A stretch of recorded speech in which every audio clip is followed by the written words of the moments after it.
حللتم فاصطادوا ولا يجرمنكم شنآن قوم أن صدوكم عن المسجد الحرام أن تعتدوا وتعاونوا على البر والتقوى ولا تعاونوا على الإثم والعدوان واتقوا الله إن الله شديد العقاب. بسم الله الرحمن الرحيم. الحمد لله رب العالمين. اللهم صل وسلم على سيدنا محمد وعلى آله وصحبه وسلم. اللهم اجعل جمعنا هذا جمعا مرحوما وتفرقنا من بعده مؤيدا معصوما ولا تجعل فينا ولا منا ولا من بيننا شقيا ولا مطرودا ولا محروما. Oh Allah subhanahu wa ta'ala, اجعل this gathering, make this gathering Allah blessed, its opening as well as its ending. ربنا تقبل منا إنك أنت السميع العليم وتب علينا إنك أنت التواب الرحيم برحمتك يا أرحم الراحمين. وصلى الله على سيدنا محمد وعلى آله وصحبه وسلم والحمد لله رب العالمين. آمين آمين آمين.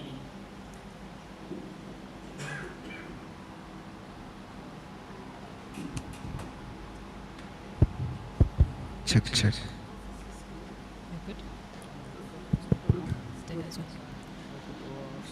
Thank you, Sheikh Alidini. I want to take this opportunity and welcome everybody who is watching us live on YouTube, all our staff across the country. Karibuni sana, and we hope to go together. I want to invite my head of business, Hassan Anil. I don't know whether he wants to give us some numbers or what he wants to talk about, but help me welcome Hassan Anil. Assalamu alaikum wa rahmatullahi wa barakatuh. I've been tasked to ask for numbers from the tables, but my numbers are very simple. So to start us off, a brief history about the organization. I believe most of us seated here participate. When I say participate, participants with Takaful in one way or the other. This noble company has been with us for the last 12 years. In these 12 years, we've managed to have 11 branches strategically located across the country. When I say strategically, you remember the old times when we had provinces. So we had 6, 7 provinces. We've strategically placed each branch in the former provinces, with Nairobi taking the lion's share. So Nairobi has 4 branches. We have our newest branch in this year. We opened this year. This is in Karen. At a complex called Bina Plaza. This is opposite Anwar Center. If you've used the Langata Road all the way to Hillcrest, it's just opposite Hillcrest. We have one of our biggest retail branches in CBD, Rehani House. We have Isili, and then we all know we moved from our former offices 2 years back to Renaissance Business Park, where we also have a branch there. So those are 4. Then we have Mombasa, that is controlling the entire coast region. We have Garissa, that is controlling the northern part of Kenya. Then we have Isiolo, that is controlling the, what you call the eastern part of Kenya. Then we have Kisii, controlling the South Nyanza. Then we have Kisumu, controlling the Nyanza hub. We have Bungoma, controlling the western region, and then you have Eldoret controlling the Rift Valley. I believe during the breakout sessions, you will engage most of our branch managers who are sitting here. Just by show of hand, just see the branch managers or the sales team that's around us, show of hand. So that is the force that sends the numbers across the country. Having said that, unfortunately, to the community that we serve, which is the Islamic faith, or the faith we profess, we only associate Takaful with motor. Now, this is interesting to all of us. Takaful does not sell motor insurance alone. Other than motor, we have other classes of insurance that we are known for. I know most of us are aware of the risk we undertook with the national government called CLIP, 2018-2019, which is around 247 million. A company of our magnitude, those times, 247 million was a heavy exposure. But alhamdulillah, when the trigger was declared, the company was able and capable of mitigating the risk. We paid off in excess of 247 million. What we don't know is Takaful actually pays claims. If you compare what we do with conventional, we hit above our level. And this is only because the community associates us with the motor book alone. Just to go off the curve, I have a friend seated here, and we know in this country, it is a traffic offense if you do not declare the sticker on the windscreen, the insurance sticker. It has to be shown on your windscreen. This gentleman does not declare the sticker on the windscreen. When we asked him, why don't you display the sticker? And he was very confident to say, because I have my cover with Takaful, protecting the asset, I am not scared of the COP. You know why we take TPOs, or the third-party covers? Do you have an idea why we do? We are scared of the COPs. Because if you don't show the sticker, then it means the COPs will be with you. So we do not value the asset. We look at as a regulatory tool to go away with traffic. But this gentleman, because he trusts, the word is trust, Takaful, he does not declare the sticker. If the cops ask him, what he does is goes to his phone and shows, here it is. I've not just put it there. That's the confidence we want from all of you here today. We are humbled that you've considered us on the motto, but we request you to understand Takaful goes beyond the motto. We can do fire, we can do domestic, we can do personal accident. What do I mean by this? Imagine you're walking from this session and wa'iyadu billah, you are knocked down by a boda. Takaful should be there for you. It's a very small amount that you contribute to us, but we will be there for you. Having said all that, I believe we want to learn something today. We want to understand why we are very unique in this market and why we are a force to reckon. From the Takaful end, we believe we are a force. We seek your guidance and indulgence as we get into this. Amongst ourselves today, we are humbled to have an authority in Islamic finance, that is Professor Lassana. If you were very keen last week, he gave a very good talk in the capital markets, and he's been busy with all these conventional channels trying to push the Islamic finance and Takaful as an entity in this market. So without further ado, I would request Professor.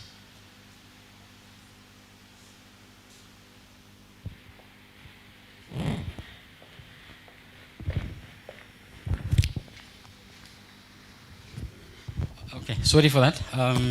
I think I will bring in our principal officer.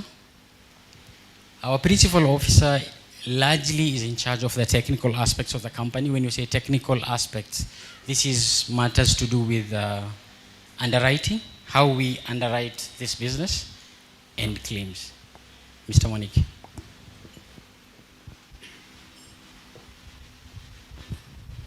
Thank you, Hassan, for taking us through that session.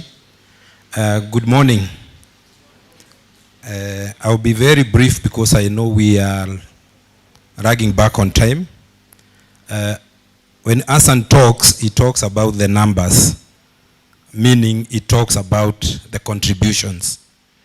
But me, when I look at the numbers, I look at the risk. When he talks about getting contribution of 247 million, I look at the risk which we were carrying as a company, which was 1.2 billion. But we were able to meet the claims which came. Basically, I just want to welcome you and talk a bit on Takafu insurance and a few bit on products. Although Hassan has highlighted a few products which we have. As he has said, we are a relatively young company. We are now 12 years old, having commenced operations in the year 2011.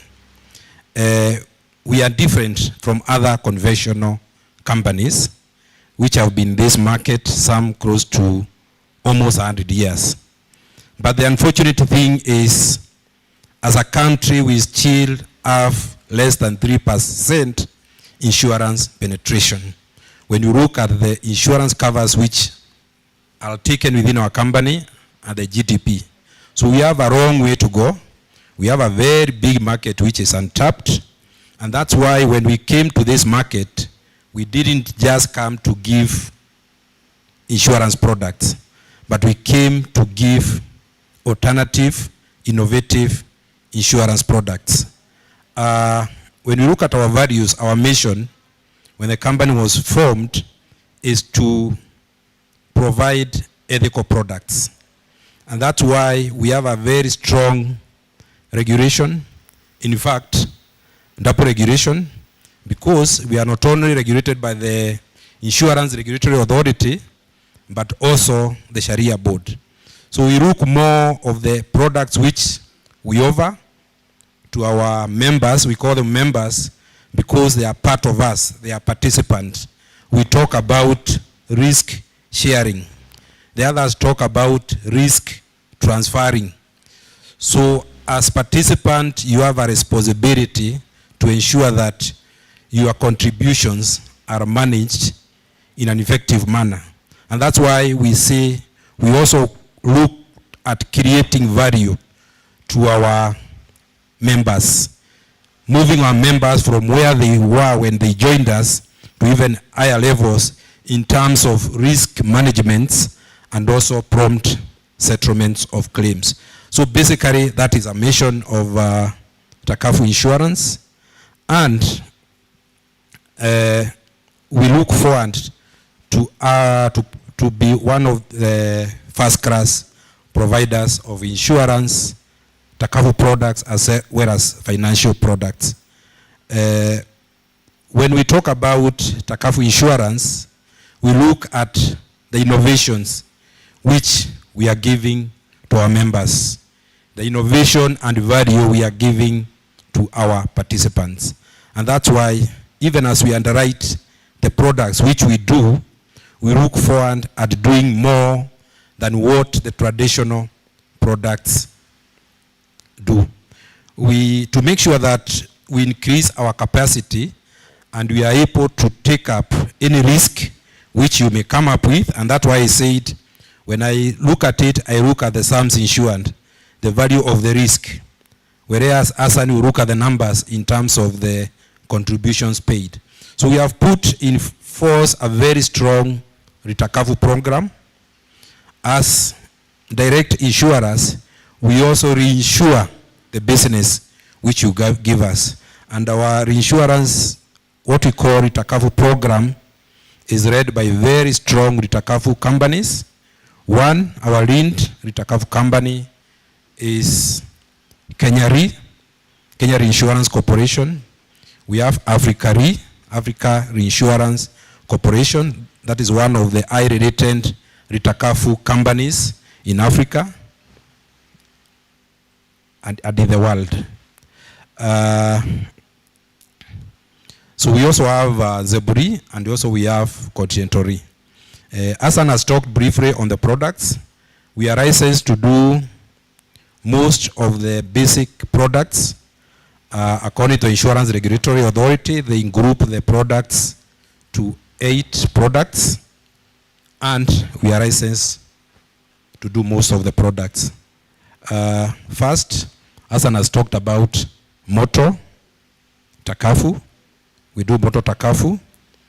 We do fire and perils. Like now we are being told there will be a El Nino coming, and one of the risks which we are looking to mitigate or to work around is the effect of floods, and which are covered under the fire policy. We also do general accidents. This talks about personal accidents, group personal accidents. The other class is the liability classes, whereby we are talking about WIBA, insurance for people, workmen, and also a employer's liability. Then we have the theft class of insurances, which we also do.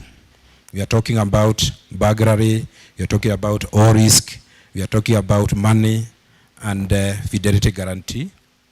Then again, we look at the other products like marine, GIT, miscellaneous products, medical products, and all the other products which are licensed.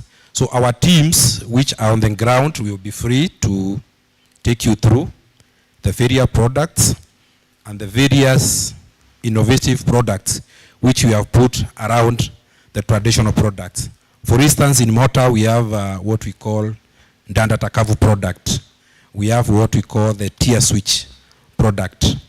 So we have all those products. Engineering products, we do a lot of contractors all risk, and any other products within the engineering profession. We have talked about miscellaneous, whereby we do our boats, where we do our livestock-based products, and finally our medical product, which we call Aviatakafu. So we have a strong team around which we will be able to take you through all the products and be able to see what Takafu has to offer. Thank you.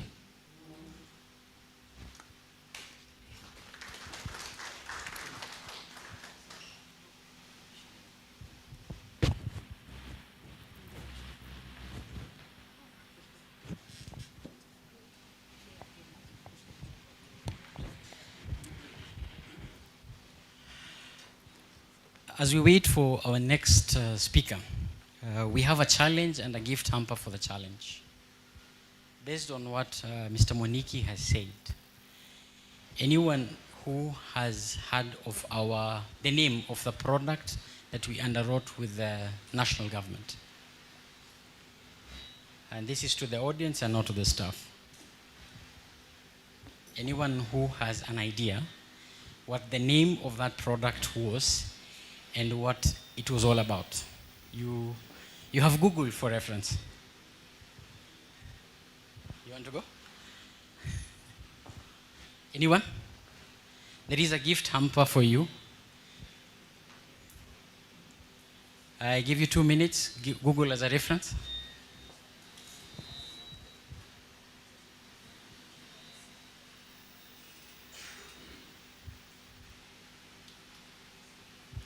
Should I call out Madam Nadia?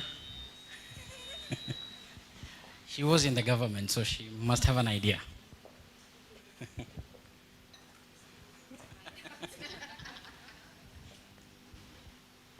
As she's Googling, I think we will get into the space of technology and ensure data at some point so that you have faster connectivity. You want to go?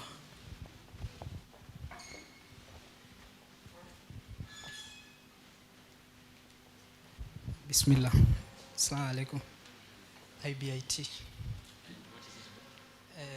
Index based. The full name. You've tried, but we want the full answer. So I know the answer will come from this table.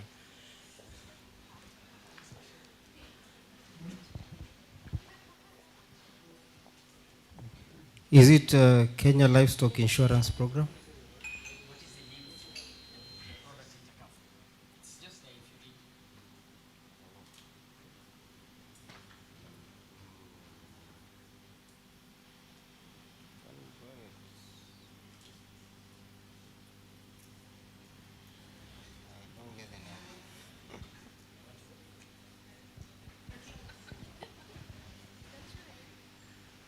it miscellaneous?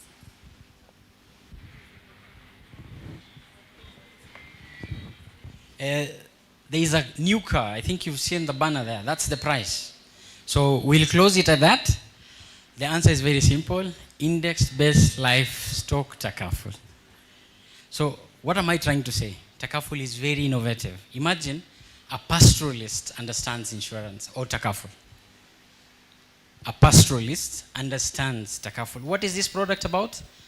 We mitigate against the drought.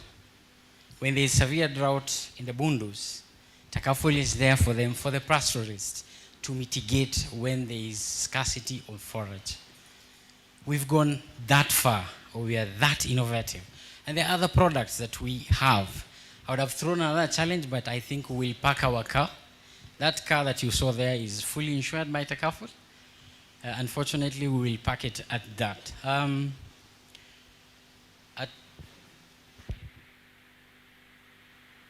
Okay. Amongst ourselves today, we are honored to have an authority in Islamic finance. Professor Lahsana has been in this game long enough to understand that this model works. I think there are countries that have done this so well, Malaysia being one of them. I think it is anchored in their country. Bringing that mindset to Kenya and the Muslim nation understanding what it means for your faith before we even spread it out is a bonus for the country and for the community at large. Allow me to welcome Professor Lahsana for his speech.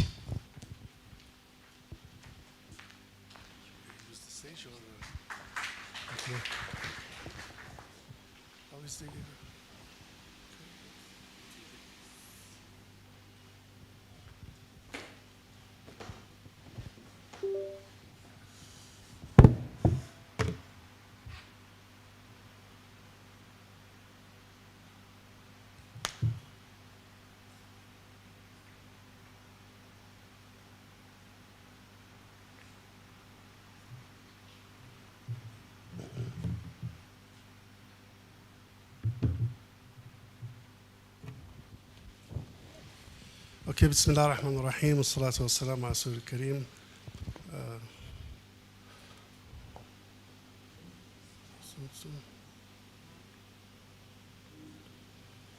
Just start testing. Start moving. Can you check the... Just testing the...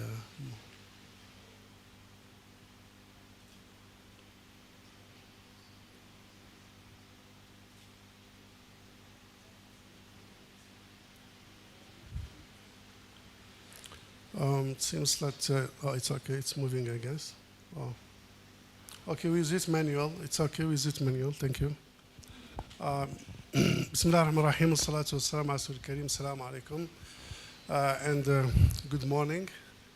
First of all, I'm very pleased to be here in Nairobi, and very honored to be part of the team of Takaful Insurance Africa in this important function about Takaful. I try to stick to the time and to be brief and precise so we can give more opportunity to other speakers to share their thoughts and as well open up the sessions for Q&A. If we go to the next slides, next. Next. So if I can start with this, just to start with providing a very global picture about Islamic finance and also where Takaful is within this ecosystem. As you can see, this is the ecosystem of halal market, which you can see the Islamic lifestyle part of it, the Islamic tourism part of it, and the halal food. And in addition to that, you have the Islamic finance. So this is the ecosystem of the halal industry based on the classification of the OIC country.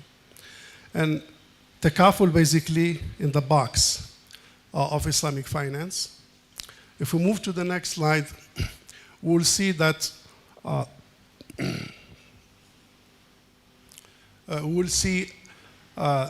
that Islamic finance, which is part of the ecosystem, has the Islamic banking, and you have the Islamic capital market, and we have Takaful. So you can see Takaful is one of the pillars of Islamic finance. And what is Islamic finance is about, and the definition typically include what is Takaful is about, is basically a financial system that operates in compliance with the Sharia rules and principles. It's a business entity on the ground that offer products and services and solutions which are in compliance with the Sharia rules and requirements. If I give a similar example that can be clear to the mind of everyone, is the halal food. If you go to a restaurant, you may have a halal food and non-halal food. But as an obligation and in compliance with the Sharia requirements in food consumption, you may opt for a halal restaurant. Now, when you say halal restaurant, it doesn't mean the food is free. That's one point. It doesn't mean a restaurant is halal, the food is free. So the selections of the halal restaurants is a part of the faith and Sharia obligations to make sure that you are consuming a halal food, because it's a required by Sharia to do so when you consume food, even though you have to pay price to get that meal. And the same goes for the Islamic financial system. There are different financial institutions. We have banking, we have commercial banking, we have Islamic capital market, products, investment banks, we have a microfinance, and we have Takaful. Those offer products and services which to some extent in the form, I'm saying in the form, could be similar to the conventional one. In the form, in the objectives, and the end desire of the consumer could be the same. At the end of the day, you may have a product being general or family. At the end of the day, you may have a saving account, an investment account, you may have a mortgage, you may have a car financing. So if you look at the form, you may see similarity in that. And the reason being of this similarity, you are operating within the same scope of that shop. Now, if you go to a restaurant, what do you expect? Food. You go to a restaurant, you expect food. When you go to a bank, what do you expect? Banking product, regardless whether you are in a conventional bank or an Islamic bank, you are expecting a banking product. And what are the banking products? Deposit financing, trade finance, and wealth management product in general. When you go to an insurance company or a Takaful company, what do you expect as far as the product is concerned? To some extent, same range. Depends on the capacity of the institutions, but you may expect the same range. Products in general, and family or call in conventional life insurance. Why? Because you are in the same business. Now, if you go to a restaurant and you are expecting to find books, you are in the wrong shop. Or if you go to a bookstore and you're expecting to find the food, well, you are in the wrong shop. Same, and I'm saying this because always one of the confusions in the public, why we mimic conventional. And to me, it is a wrong statement and a wrong analogy. It's not mimicking the conventional. You are operating as a bank of the Takaful. What do you expect? In fact, the same range of product and services. But the key point is those products and services are offered in Sharia compliant way. You may have a McDonald's, you may have a Pizza Hut, you may have a KFC, all these franchise in US or in the UK, or in a non-halal way. We want to offer the same, but in a halal way. We may maintain the brand, we may maintain the name, we may maintain even the menu, we may even maintain the price, but what we look at the substance. We look at the substance process and the means. This is why you may see similarity between the conventional and the Islamic on the product, but the differences are in the substance and the means and the process. Chicken is a chicken. But at the end of the day, you may end up having a halal chicken or a non-halal chicken. And the chicken is a chicken. Same taste, same price, same the way it has been prepared as a meal. But the difference, the process, how this chicken has been slaughtered. And that's the process will determine the compliance or from the compliance. That's why the word mimicking, in my view, it's a wrong analogy because you are operating in a bank and in insurance, so they expect. So if you work in Islamic bank or the takaful, are you expecting to sell something which is not within the scope of insurance or banking? So that's a wrong perceptions. So products are the same, and Islamic finance has come to provide a compliance alternative solutions, meaning we like the products, they're beneficial to the ummah, but the problems, we have some reservations on the process, the underlying contract. In banking, using lending by charging interest, Sharia doesn't allow that. Other alternative solutions have been provided. When we come to insurance, they use exchange contract, buying and selling, where we have a reservation of that, and the solution has been provided by promoting tabarru as a business model. Then it works. Similar to earning money. You may earn money by providing services, that's halal. Earning money by providing or selling permissible product, that's halal. But you may earn money by stealing, it's not allowed by law. You may earn money by bribery, it's not allowed by law. And you may earn money by charging interest, which is not allowed by Sharia law. So meaning that the income that you may have is an objective, but the problems, the means.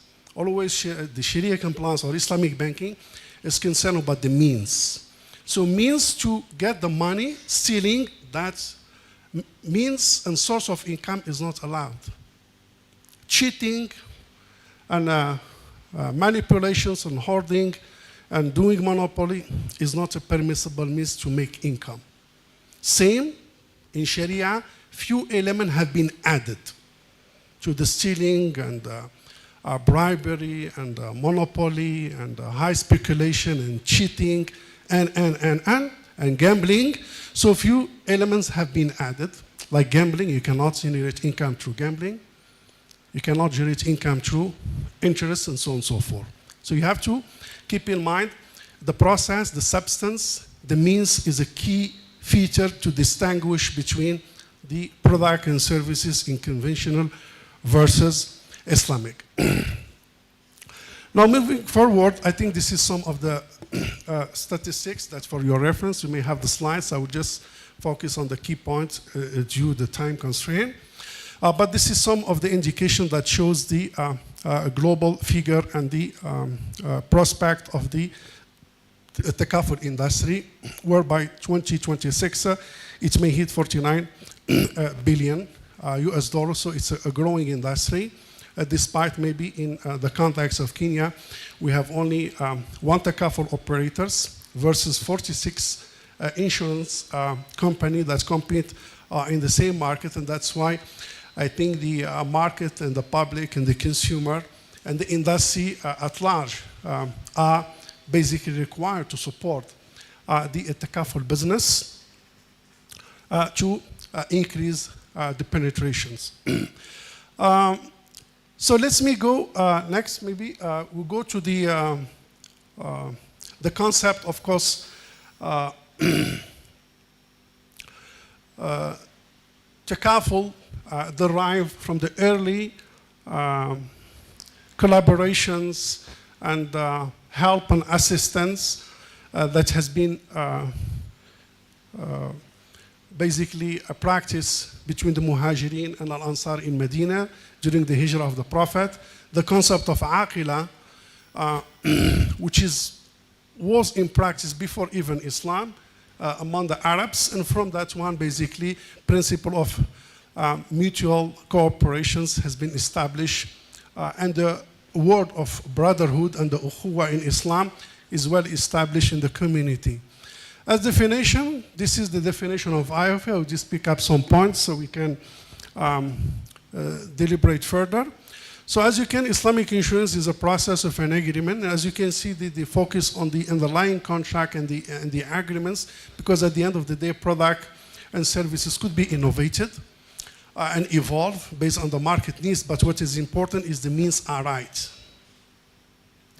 So it's a process of agreements among the group of people or person to handle injuries resulting from a specific risk. As you know, in a very simple way, takaful is about three major objectives. Number one, risk management.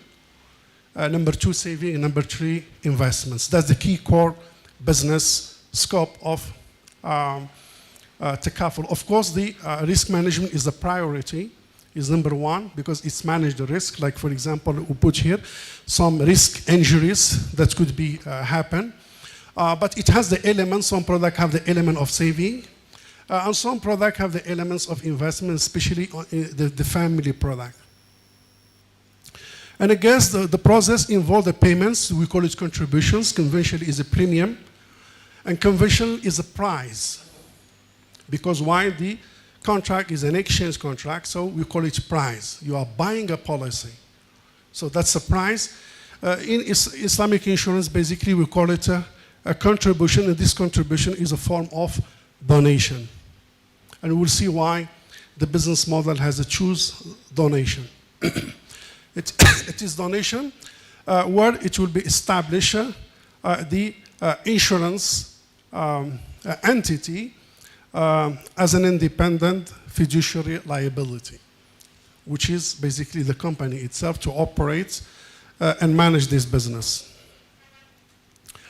I think this is the key points. The others, I will capture it in the comparison. Next. So this is the Islamic fiqh justifications of the insurance or the Islamic insurance. It is based on the commitment to participate and make donation. This is, we call it in Arabic, al-iltizamu bit-tabarru'. It is a kind of commitment to donate. You have to have a commitment to donate, even though it is a donation. But that one is not an open or a non-binding what's so-called donation. It is a commitment in order for you to sustain the risk fund and in order for you to enjoy as well whatever benefit that you may have.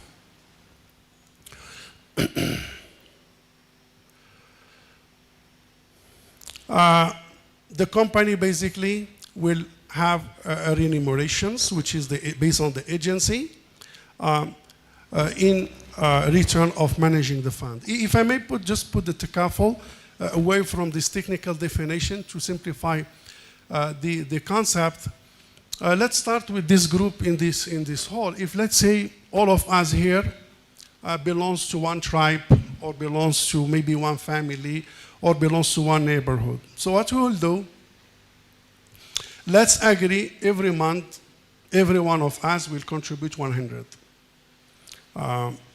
Kenyan shilling or 1,000 Kenyan shilling. And let's say we what's so called propose Dr. Ibrahim to be the custodian of this fund. Then everyone will just donate for him 100 to him. Collect it every Friday, every the last Friday of the month.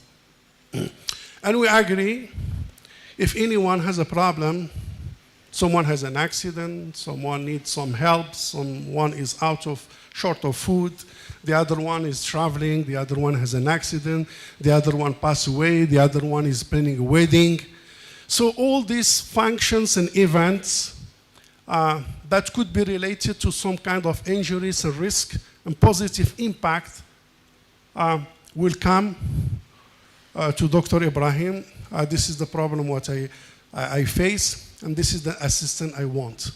Then he will give him the money to support his basically situation. And it goes like this. Contributions will carry on every month. And you give it as a donation. You are not buying, you are not selling. You are even don't have any more ownership over what you have given.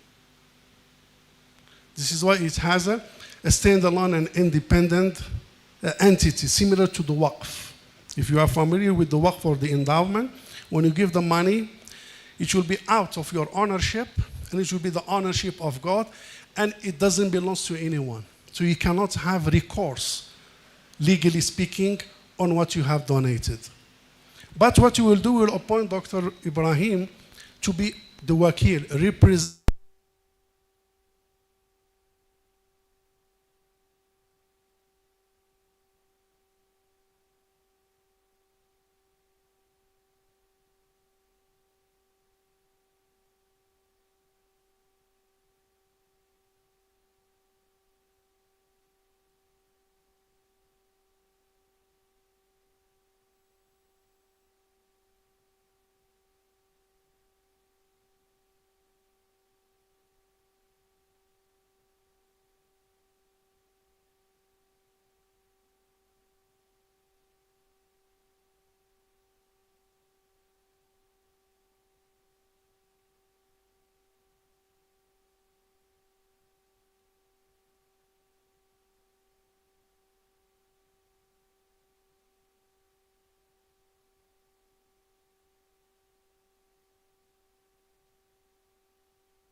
If we are talking about the Hajj now, there are some rules of Sharia related to the Hajj. Then we tell you how to perform the Hajj. If you want to do fasting, so there are some Sharia rules related to the fasting.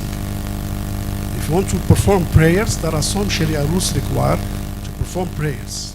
If you want to get married, there are some rules to be observed to make it valid marriage. If you want to divorce, there are some ways Sharia acknowledge to execute the divorce. Because we are in a business, we are talking about the set of Sharia requirements and rules related to a business. That's what we keep saying. The Sharia rules, requirements.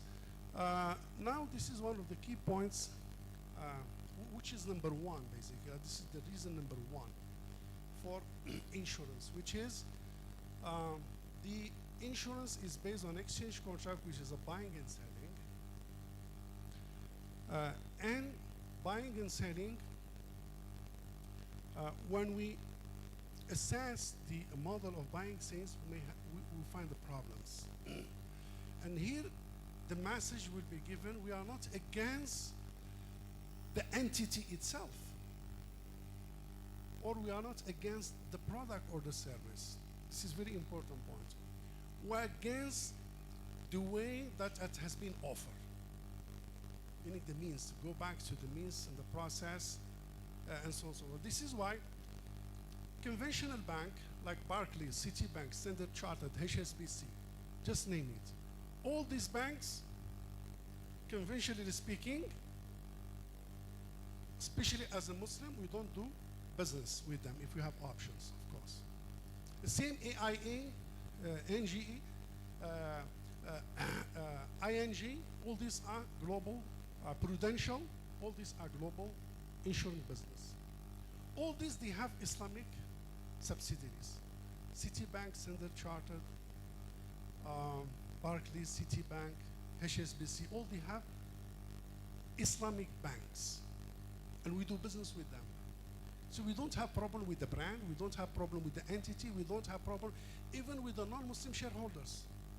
We don't have problem with the products. The problem is, again, the means. The problem has interest, and Allah Azza wa Jal says, وَحَلَّ اللَّهُ الْبَيْعَ وَحَرَّمَ الرِّبَا. Allah permitted to trade and prohibit interest. And prohibitions of interest, as you know, it is prohibited in Christianity, in Judaism, and in Islam too. So the three religions have a consensus of the prohibitions of riba. So that's the issue. So it's not the products or the shareholders or the brand, it's the means. That's why the non-conventional, the conventional entity, if they want to penetrate to the Islamic market, what they will do? They just change the business model, the means. That's all, because Citibank Islamic is still a bank, and the product are the same. And people sometimes keep saying, actually, there is no difference between banking and conventional and Islamic. Why? They just change the names. The name is there, everything is there, and here they are confused because they look at the form and they don't look at the substance. They say they just change the interest to profit.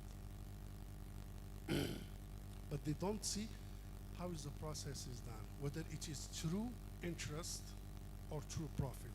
Just quick questions for you. Or precisely maybe reminders. Return on loan. Let me engage you a little bit. Anyone can share? A return or loan, what we call it? Technical definitions, huh? Return or loan, what we call it? Anyone can share? A return, meaning the income, the charges, the profit, whatever return, the earning. Over loan, what we call it? Interest. Good. Return on lease. Return on lease, what we call it? Rent. Return on agency. Commissions, or could be also fee. Return on sales. Huh? Profit. return on ju'ala, meaning ju'ala is like a brokerage. Yeah? So what you have it, brokerage, return on it would be commissions. Now from here, I think if someone tells you actually interest,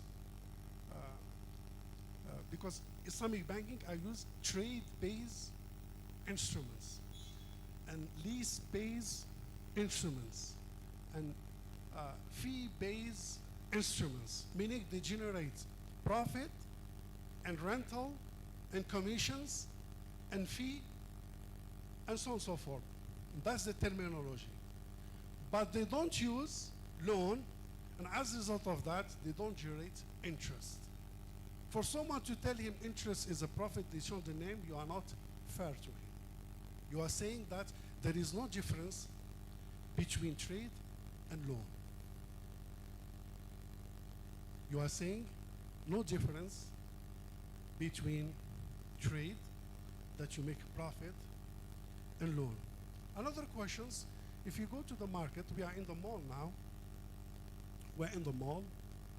If you go to the mall now, what people are doing?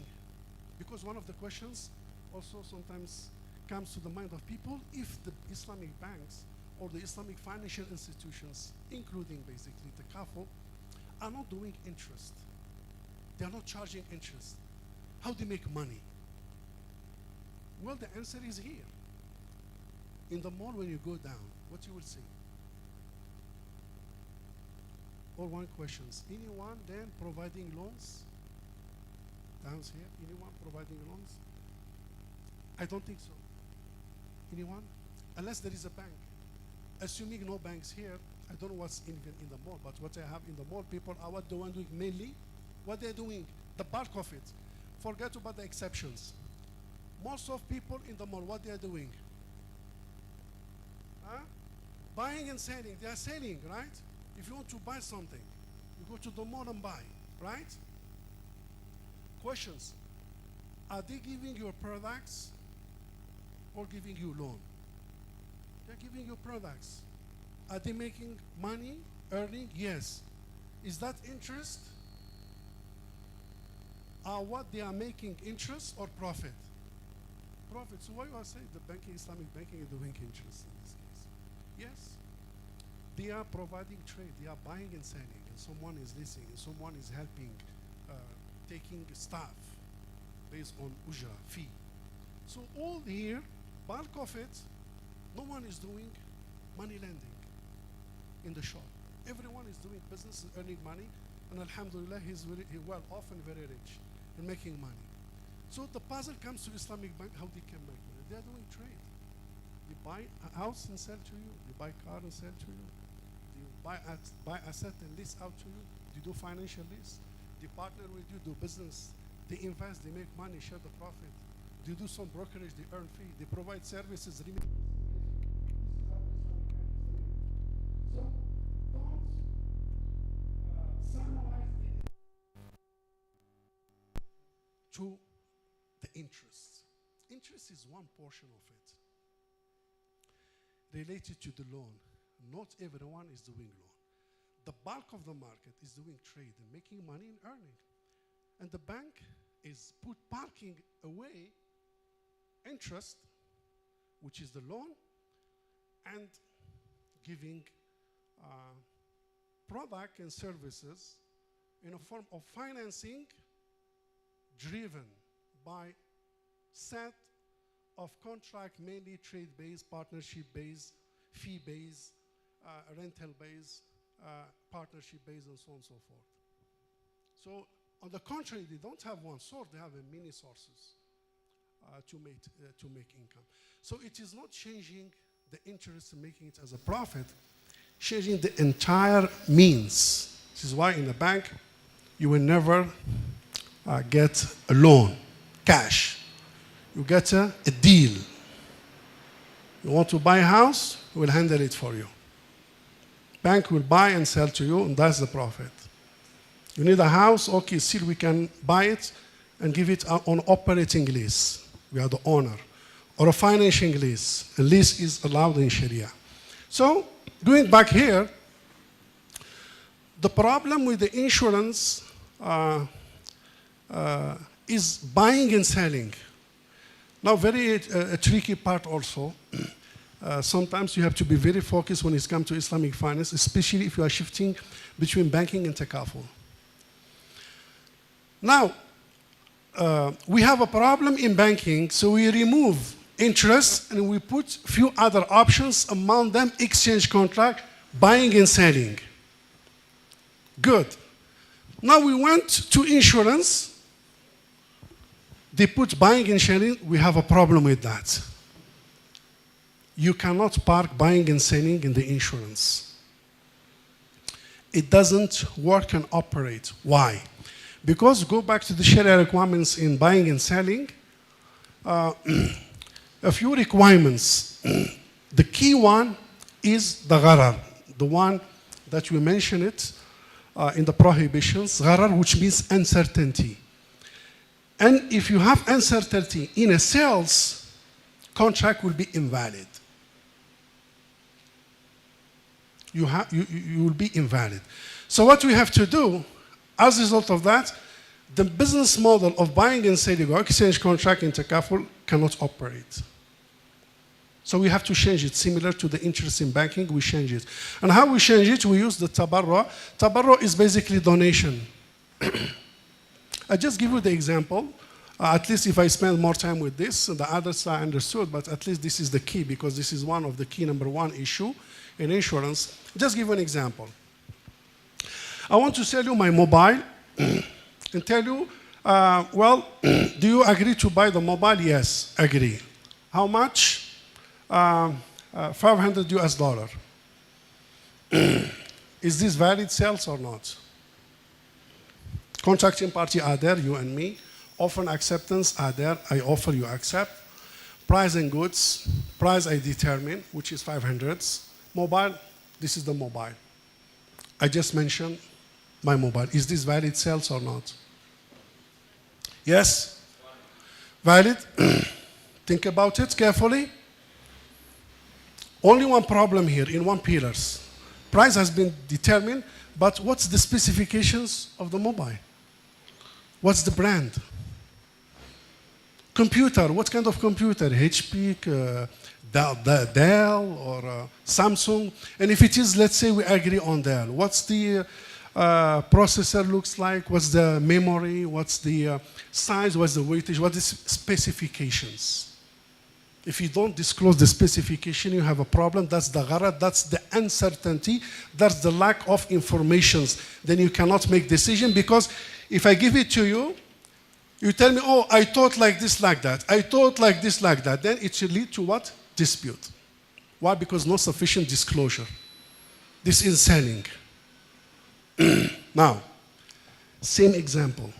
I give you the same mobile as a gift. You in a box, and you don't know what's inside this box. Is the gift valid or not? Or a donation. You are working, someone is asking for money. What you do? You just put in your pocket. You don't know how much, you pick up and you give. You are not sure how much you give. Is this valid sadaqah or not? Because you don't know how much you have given. Valid? But there is uncertainty. There is a lack of information. In the box, you don't know what's the specification of the box, the gift, what's the specification of the mobile. When you give, you don't know how much. You cannot come, excuse me, can I give check count to make sure how much I give? You don't do it. But it is valid. Why? And there is uncertainty. Why? Because you are using a tabarra model. You're using a donation. Gifts, donations, tabarra, waqf, all under the same cluster. Which means in sales, the lack of information will impact the validity of the contract. In the case of insurance, lack of information in the model of gifts, donations, tabarra will not impact the validity of the model. And for that reasons, in order for us to absorb all the uncertainty and lack of information that exists in the insurance has been absorbed under the tabarra model. Be careful, if you tell me uncertainty or gharar does not exist in takaful, you are wrong. The gharar does exist in takaful. It is there. Why? Because it's the same product and service in the conventional, but we are selecting a convenient contract that could absorb the shocks of uncertainty. That's why the model has been selected. In banking, it's buying and selling. Why? Because you are using trade. It must be disclosed. And if there is a gharar in banking, you have a problem. So again, the uncertainty, lack of information in banking, big problem. Gharar and uncertainty in insurance, no problem. So that's why selection of contract that accommodates and be compatible with the nature of product and services is a key in Sharia and Islamic finance. That's why if you look at the mapping, you see a lot of in banking and in Islamic capital market, in takaful, you see mapping between the product and service and the contract. That's so far the selection in order to make them operating in a Sharia compliant way. I think I will just quickly finish this one to close. Company take the risk of liability, participant take the risk. In the example I give, if any problems happen, so the pool will take the liability, participant, not the company, because they guarantee each other. Claims paid by the insurance funds, compensations is paid by the money that you have donated, the pool of fund. And the pool of fund, as we mentioned, it doesn't belong to Dr. Ibrahim, as we mentioned in the early exam. It's not his money. He's just a wakil to manage the money. So he's like a fund manager. This is why he has no ownership over the funds. Fund still belongs to the participant, and this is another key distinctions between the two models. Again,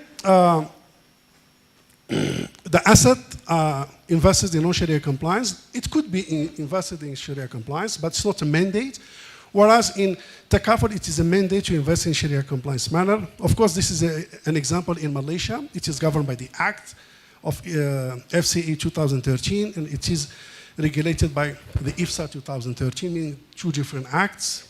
And Sharia boards, part of the corporate governance structures of the takaful, meaning collaborations between the takaful and the Sharia board to ensure compliance and product and services, and make sure whatever is offered in practice are reviewed by the risk functions like Sharia review, Sharia audit, risk management supported by the Sharia board in order to ensure compliance. I think I will just stop here. I just browse the rest. So we have others. Next, maybe. So this is some additional features that you may read. Next. Yeah, next. This is some of the evolutions of the takaful. It started basically early during the companion's time, and it's moving until now and expanding. Next. Yeah, this is some of the contract used, basically. You can see mudaraba, wakala, wadi'a, ju'ala, tabarru. All these are contracts more popular in takaful compared to banking. Some of them are in banking as well, but this is more dominant in takaful. Next. Yeah, this is some of the next. And I think the last one is next is thank you for your attention. And I don't want to take much. Actually, I exceed my time allocated. I will just stop here and give the chance to other speakers. And we may be happy to, inshallah, take your Q&A. Thank you very much.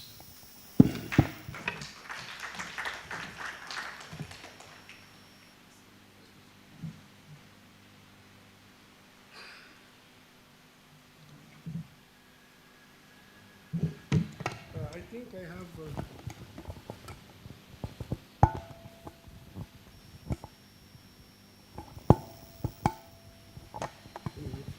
I think I have been informed that I have a few minutes to go. Whether I just go on some points, I will open the Q&A maybe. I will, if you go back to the slides a bit. And you stop here. Do we cover here? So you just stop here. Any questions I would like to have maybe instead of running the slides? And if not, we'll please.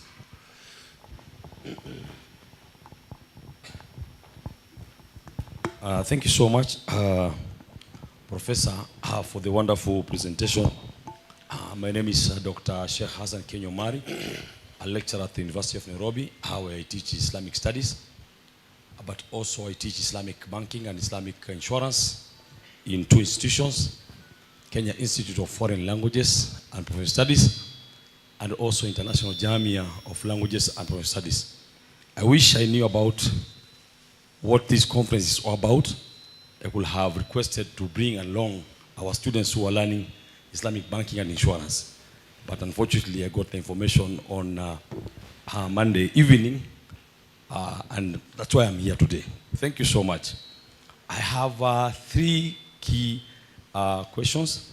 But the first one, I like the way you have simplified this lesson. Actually, it is highly, highly simplified, because when I took my postgraduate diploma in Islamic banking and insurance, I had a lot of challenges. Now, 3 questions. We are in Kenya. Takaful insurance, which is Sharia compliant, but it is reinsured by a Kenya Re, which is not Sharia compliant. Now, how do we go about that? Number 1. Number 2, you also mentioned about Islamic banking. I know you are speaking about Takaful, but you mentioned Islamic banking. According to what we understand is that in Islam, Islamic banking is all about making life easy for people. And now, if I know that if I go to a non-Islamic Sharia compliant bank, I'll buy a house for 1.2 million and the loan will be approved today, and by the time I've paid back the money, I'll pay 1.8. But I'll go to Islamic bank, which will make life very difficult for me. And by the time I also pay the house, I'll have paid 2 million. So there, loan is approved in only 2 days. Islamic banking is 1 year. Then when paying back in the conventional one, it's only 1.8 million. So where do I go? The second one. The last one is to the people who are here, especially Madam Sumaya, who we highly respect, and people in Takaful. The reason why many people think that Takaful is for Muslims is because many times they advertise also, we see them advertising in on Islamic channel. What makes you not go and advertise your products in Citizen, in KBC? For example, KBC have a very good program by the name Anashid, which actually, if you try to go about it, you realize that many youth who are not Muslims watch that show on Fridays between 4 to 5 nowadays. What makes you not go and advertise your products there and bring someone to say that this is not only for Muslims? Thank you. Thank you very much, Doctor, on your points. I start with the first one, which is the Kenya Re and Takaful. Actually, there is in Sharia what's so-called Azima al-Rukhsa, the law in force, which is the standard requirements of Sharia, and the other one is the exemptions, kind of special considerations.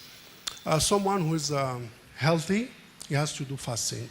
Someone who is sick, he may not perform fasting, and given the permissibility to consume food during the fasting of Ramadan. The first one, law enforcement, which is the Azima, standard law enforcement. You are eligible, you don't have problem. Perform as per the rules. The other one, sick, exemption is granted. And this is, concept is basically الضرورات تبيح المحظورات and إذا ضاق الأمر اتسع. All these legal rules and concept basically are well understood in Sharia. Now, coming back to the question. Normally, when you have some risk, normally they will go because the capacity of the takaful insurance is limited. And sometimes the risk is huge, exceed the threshold set by the takaful. That's what they have to do. They have to go to to the reinsurance. Now, when they go to the reinsurance also are globally weak market.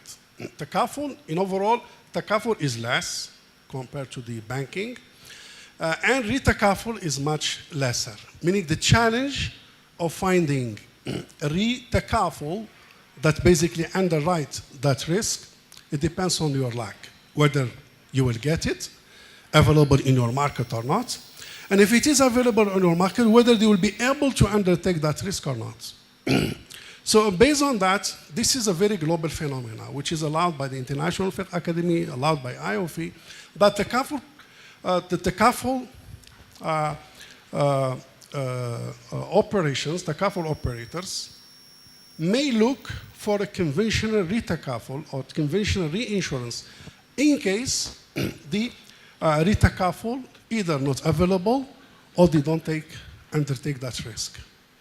Now, what is important only is the governance part, meaning that the governance part is that there is a guidelines where the takaful operator will go to the re-takaful, that's number one.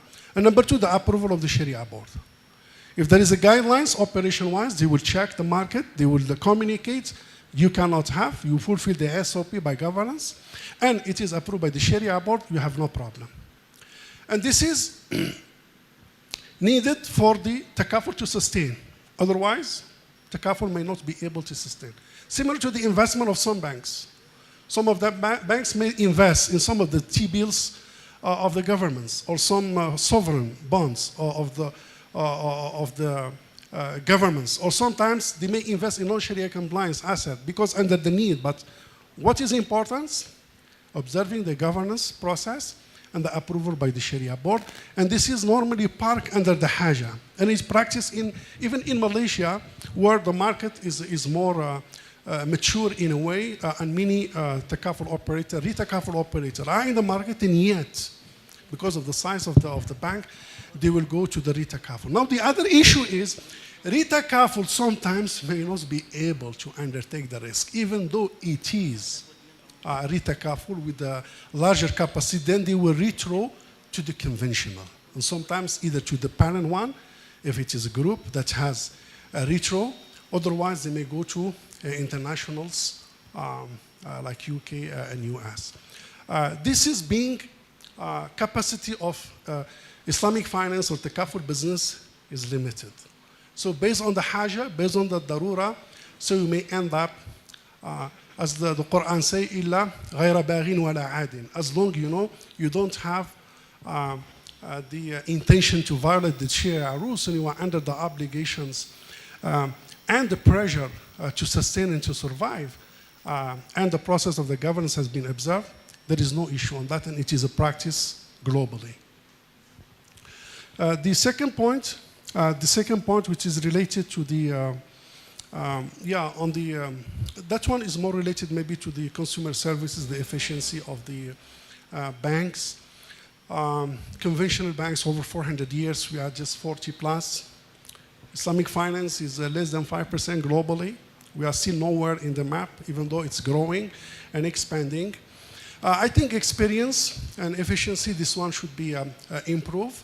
The turnaround to service the customers and how fast you come back to him. Efficiency performance is nothing to do with the Islamic finance, so I mean the managements at the bank level that they have to look at that carefully, which may impact also the branding of the Islamic finance, which I agree with you. Now on the profit margin, that one is a bit subjective. Of course, in principle, we have the benchmarking in the market. The perceptions that Islamic finance should be free, should be cheap, but not necessarily. It could be cheap, it could be at par, it could be at premium. And the same when you go to a restaurant, number one, as I mentioned, don't expect it is free, and sometimes you may go to a restaurant halal, which is more expensive than the non-halal restaurants. You may find such based on the service, based on the locations, based on their costs, based on their choices. At the end of the day, it's your call to go or not. But the one that I may have a problem with, based on that arguments, you go to the conventionals, I may not buy the idea because Islamic banking is expensive or they are not entertaining us in a very good way, so I go to the conventional. I don't think that's what's so-called a good justifications to subscribe to the conventional banking. Sometimes you may have your justification to make your profit because of your cost operation. As you know, branding, big group. Big group. I mean, just give you an example of Maybank in Malaysia, subsidiary of the largest conventional bank in the market, contributing more than 50% to the group. So why? Because leveraging on the infrastructure of the group make you more efficient. Standalone, one with the starting operations, the cost is very high. I mean, like, for example, talking about Takaful Insurance Africa, as mentioned, 12 branches for in Nairobi versus others which are maybe every corner in the... So leveraging is very key. So if someone has not leveraging models and standalone, so its operation may have a high cost. That cost has to somehow capture in the pricing to sustain. So you may see some pricing differences. This is buying like a market, willing buyer, willing seller, as we say. Of course, you should benchmark on the market, you should compete, you should give a fair price, you try to keep at par with the others, but sometimes you may not be able. Some institutions, I'm saying, may not be able to provide that competitive in the pricing, then of course they have to price the way that fit your cost operations. And I think it's even the market. You go to the Nairobi, you look for a jacket, you go to the other shop, just maybe the opposite, you say increase of 1,000. Same shop, same brand, same, everything is the same. So you may see close pricing, but not exactly to be the same. The same shirt you want to buy, you may see 1,000, maybe a Kenyan shillings increase. Two different, not necessary to be the same. This is the market driven by demand, but I agree with you. Looking at the benchmarking for sustainability is very important. The last question basically is talking about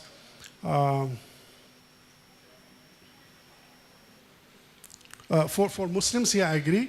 I think we have been talked about a lot that Islamic banking and Islamic insurance is not for Muslims only.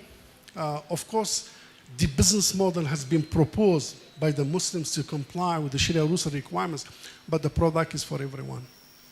Now, can a non-Muslims work to a halal restaurants? Or you work, no, this is a halal, only for Muslim. It doesn't happen that way. So the restaurants, halal restaurants is open up for every Muslim and a non-Muslim. On the contrary, the halal logo become an indication of something clean, something up to the standards, something compliance with the tayyib and the purity and standards and so on and so forth. So it is everyone. Same for banking. In Malaysia, the consumers, 40% of the consumers are driven by the non-Muslim, mainly Chinese. When the Islamic Bank offered in Malaysia in 1984, Islamic Bank was established, and after that, 10 years monopoly being granted by the government to Bank Islam. After 10 years, market was open. Everyone comes to Islamic Bank. You know the first application by whom? By Hong Leong Bank, a Chinese bank. So it's a business opportunity. You want to expand market share? Be there. I mean, all the global banking and global insurance have portfolio of Islamic insurance and Islamic banking. They are operating in London, being declared as the capital of Islamic finance in Europe. Singapore, China, Japan, Germany, everywhere. Stuck only with Korea a little bit. I don't know why. Private sector is good. Governments are very strong. But other than that, from Europe, from Germany, as I mentioned, Kenya, South Africa, everywhere. You find Islamic banking driven. Sukuk issuance, first Sukuk issuance issued by whom? By Shell, non-Muslim entity. Hong Kong has issued sovereign Sukuk twice, oversubscribed 4.4. So people Luxembourg is a non-Muslim country, one of the hubs in stock and equity indexes. So people who know the business and look at things objectively, they don't have problem with the faith. It's a business propositions that create an opportunity for money making. Why not you take a stake in it and take a part of the cake? And it is for everyone. From the consumer perspective, it is open. From the shareholders' perspective, it is open. So it's an open market. That's my last call. If there is no further questions, my last call is that I think the markets and the participants, and especially the Muslim community, I think they have an ethical obligation, if I may say, maybe not a religion obligations, but an ethical obligations to support the Islamic finance industry. Being a banking, microfinance, Islamic capital market, or Islamic insurance. They are basically the first basically target that should support it and subscribe it. And if someone wants to do banking, everyone wants to do banking, why not you choose Islamic bank? Someone needs insurance, why not you go for Islamic insurance? As simple as that. I'm talking especially for the Muslim community. Non-Muslim community, they may consider a few options. They are not under that obligation, but it's an opportunity. But for Muslims, I think they have an ethical obligation to support the Islamic finance. And if they think about banking, go for Islamic banking. If you think about insurance, go for Islamic insurance. Some of the problems that you may face, hopefully, they will be improved. And also, it is an obligation of the management that to look after the consumer service very well, the performance, the efficiency. Those things are ongoing, inshallah, for improvements. To introduce the takaful operations in the market as resilient, sound, sustainable, and fulfill all the obligations that has been set. I think I will stop here unless there is any questions. I have gone beyond my time, but still we have time for Q&K, I guess. Thank you very much. Assalamu alaikum wa rahmatullahi ta'ala wa barakatuh. Wa alaikum assalam wa rahmatullahi wa barakatuh. Jazakallah, Professor. Just to layer it up from what the professor had said, to reinforce the answer. Dr. Hassan, what you probably might not know, Takaful has a split on the participant contribution, which is 50-50. Unfortunately, and I say unfortunately cautiously, Takaful is supposed to be mandatory for Muslims to avoid riba. I think that has been very clear today. But as it is right now, with almost 28,000 participants, we have a split of 50-50, where we have 14,000 participants as Muslims and 14,000 participants as non-Muslims. And a fun fact for Dr. Hassan, amongst the biggest contributors of the non-Muslim contribution is a church in Bungoma. Amongst the partners that we partner with in innovations, and I'm glad I have two of them here, are non-Muslims.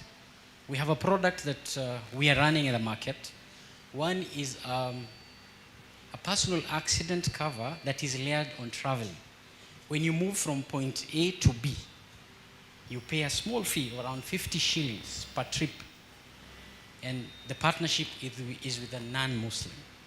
We also have a partnership with a company where most of us we have more than one car. The other car is used for special occasions, but it's on third party. So we have an innovative product that you can have your third party cover, but when you move from Nairobi to say Mombasa, it will be comprehensively covered. And that partnership is also with a non-Muslim. So we've not segregated ourselves to only Muslims, but we do Muslims and non-Muslims. I think the point that has come out very well today from the professor's talk is insurance is haram. We agree? But takaful is not insurance. Is that consensus? So going forward, I will ask Al-Akh Mustafa, when they stand on the pulpits, they say, insurance is haram, but takaful isn't, because it's an obligation to every Muslim to have a takaful cover. I don't know if that's the declaration for today. I'm in sales, so I have to push numbers. You'll understand. Because if we say Takaful Africa, you'll get confused. So the only way to get it right is if we say Takaful Africa, you will understand what is it about. In fact, the biggest challenge we face in the market is the name Takaful. For both Muslims and non-Muslims. And I'm really glad the professor today demystified that. Thank you. I think I would ask Dr. Bolushi to say it loud so that we all hear. Insurance is convention and takaful is Sharia compliance. So that's the difference.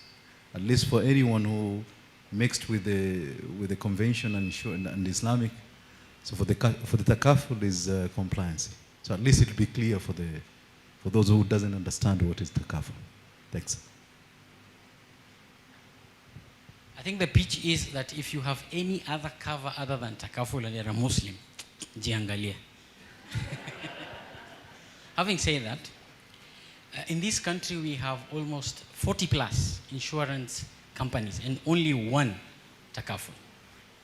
Our pride and joy, out of those 40 plus underwriters, none of them is led by a lady. None. Takaful, being that it is unique in its own nature, has a CEO, a lady CEO running the ship. I think it's a big honor for the community.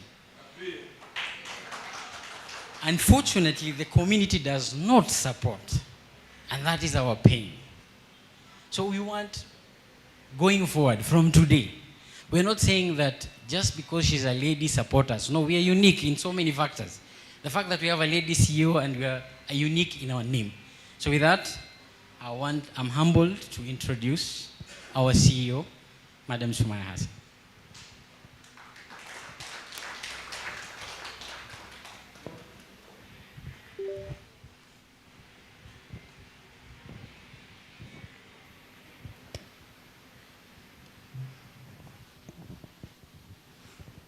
بسم الله الرحمن الرحيم والصلاة والسلام على أشرف الأنبياء والمرسلين ربي اشرح لي صدري ويسر لي أمري واحلل عقدة من لساني يفقه قولي السلام عليكم ورحمة الله وبركاته and good morning, still good morning. MashaAllah, as always a pleasure to have you join us at any of our takaful functions. I think you can see why Hassan is my head of sales, yes? Yes, very good at what he does, mashallah. Before I move to what I want to talk about, maybe just to add to the answer already given to you, Dr. Hassan, by Dr. Lahsasna, as far specifically as Kenya Re is concerned, because you asked, takaful is Sharia compliant, but Kenya Re is not. They actually have a re-takaful window with a Sharia board. So that is what we use as takaful, that particular.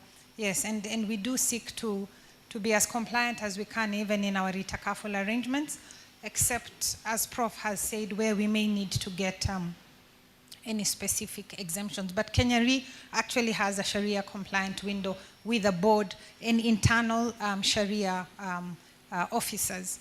I want to change the discussion a little bit here by showing you what else takaful does. I think you know, maybe some of you already have motor covers, some of you have health covers with Afia takaful, some of you have professional indemnity with takaful, some of you who are in construction have your construction covers with us, but there's something very unique that takaful offers, and that's really what I want to talk about here today. The innovative products that takaful offers to a very, very marginalized group within our community, and this is the pastoralists. We are one of the very few underwriters in the country that made a decision to come up with a product for pastoralists. It's not an easy product to offer because these are nomadic pastoralists, which means they migrate with their animals in search of pasture in search of water. And so for you to reach them, even to offer the product to them, you also have to migrate with them effectively. And so we have a very, very wide footprint and network of agents on the ground.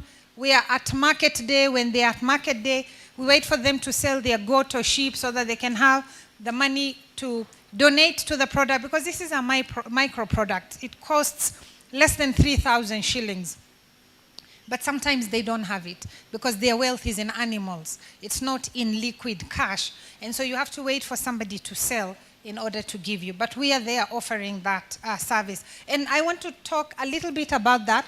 And then I want to talk about our gender-based programming as Takaful, just to show that, you know, we seek to move the needle in terms of the market that we cover as Takaful. So not just the same old, but what else are we doing out there and for who? So if I start with this heading here, when there's drought, our children break their legs. This is what the women in Samburu said.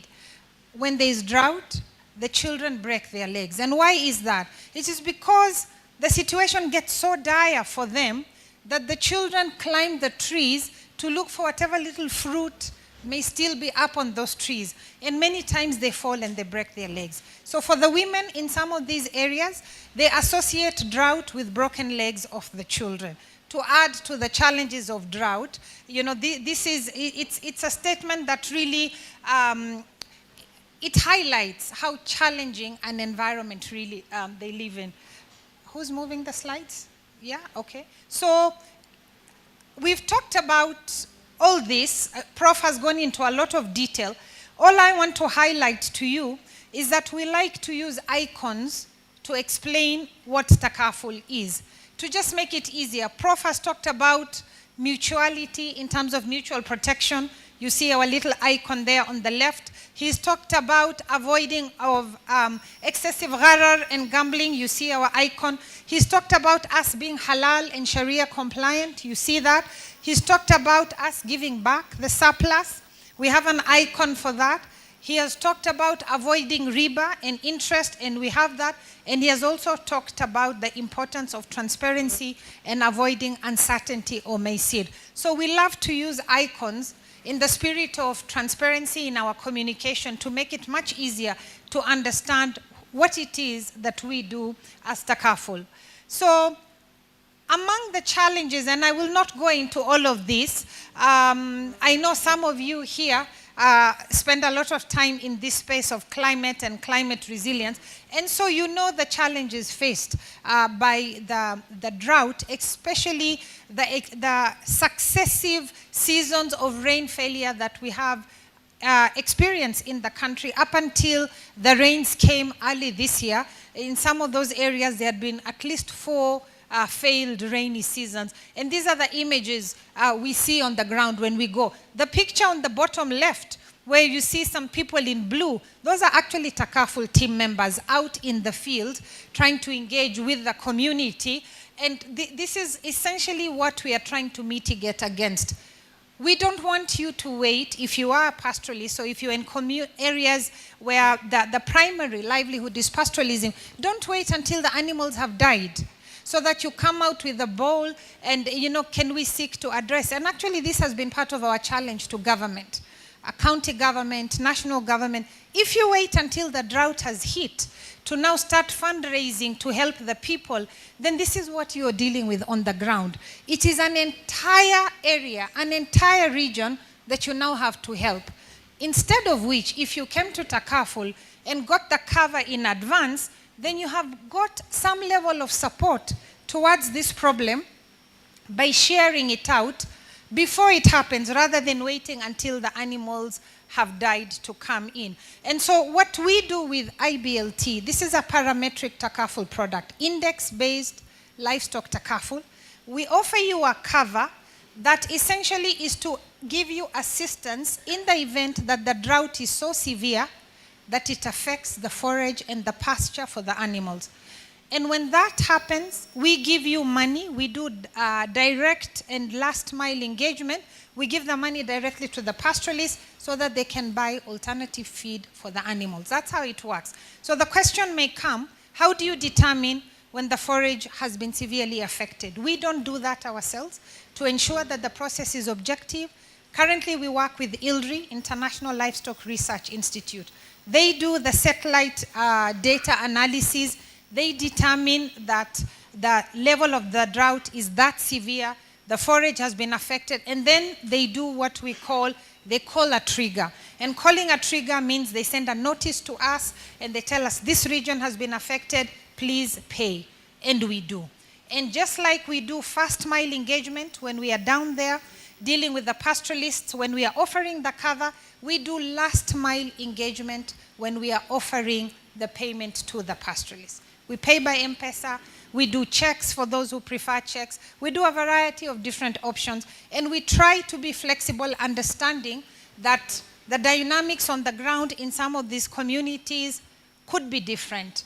And so this is part of what we do as Takaful in this particular area.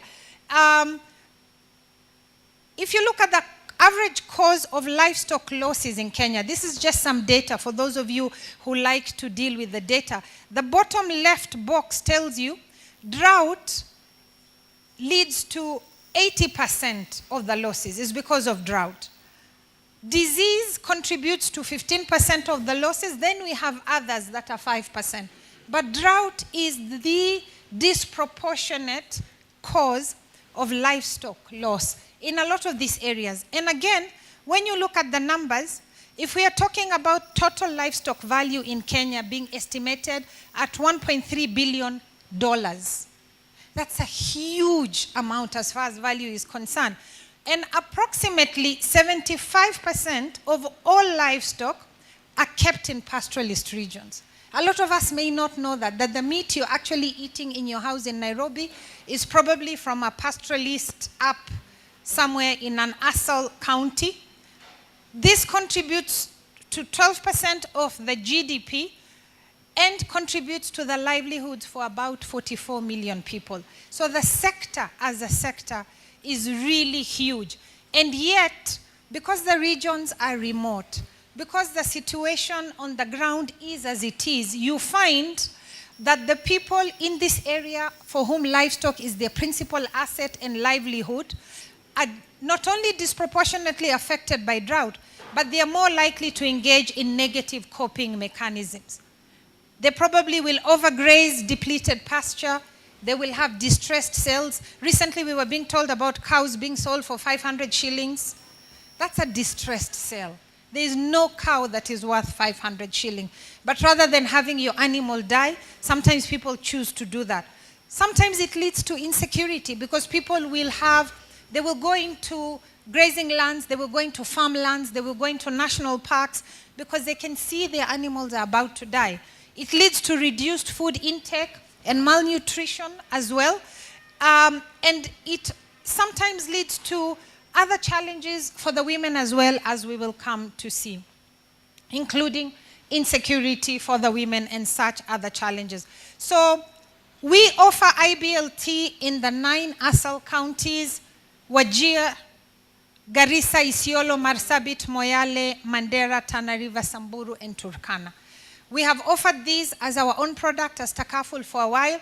There's a time that government, looking at what we were doing, approached us and said, can you offer this product on our behalf in these counties? And we did. We offered it for them for a while, and we continue to offer it on our own behalf through what we call voluntary purchases, which means a pastoralist themselves comes and says, I have 5 goats, can you cover them? But we also work very closely with donors and other bilateral partners who want to support climate resilience or women empowerment or whatever it is that is aligned to what we are doing. And sometimes they will pay subsidies, either full or part, to support the pastoralists. So that's part of how the IBLT is offered. Now, we then looked at this IBLT product a little bit more and wanted to understand what was the situation of the women in pastoralist areas. From being on the ground and engaging with them, what we saw is that the women are affected even more when there is a drought. In addition to them being in pastoralist areas and suffering from the drought, there are so many other issues that the women are faced with at that particular time. And what then happens is you find, despite the drought, the woman is still regarded as the primary caregiver for the children. The children still need to eat. The elderly parents may still need medication.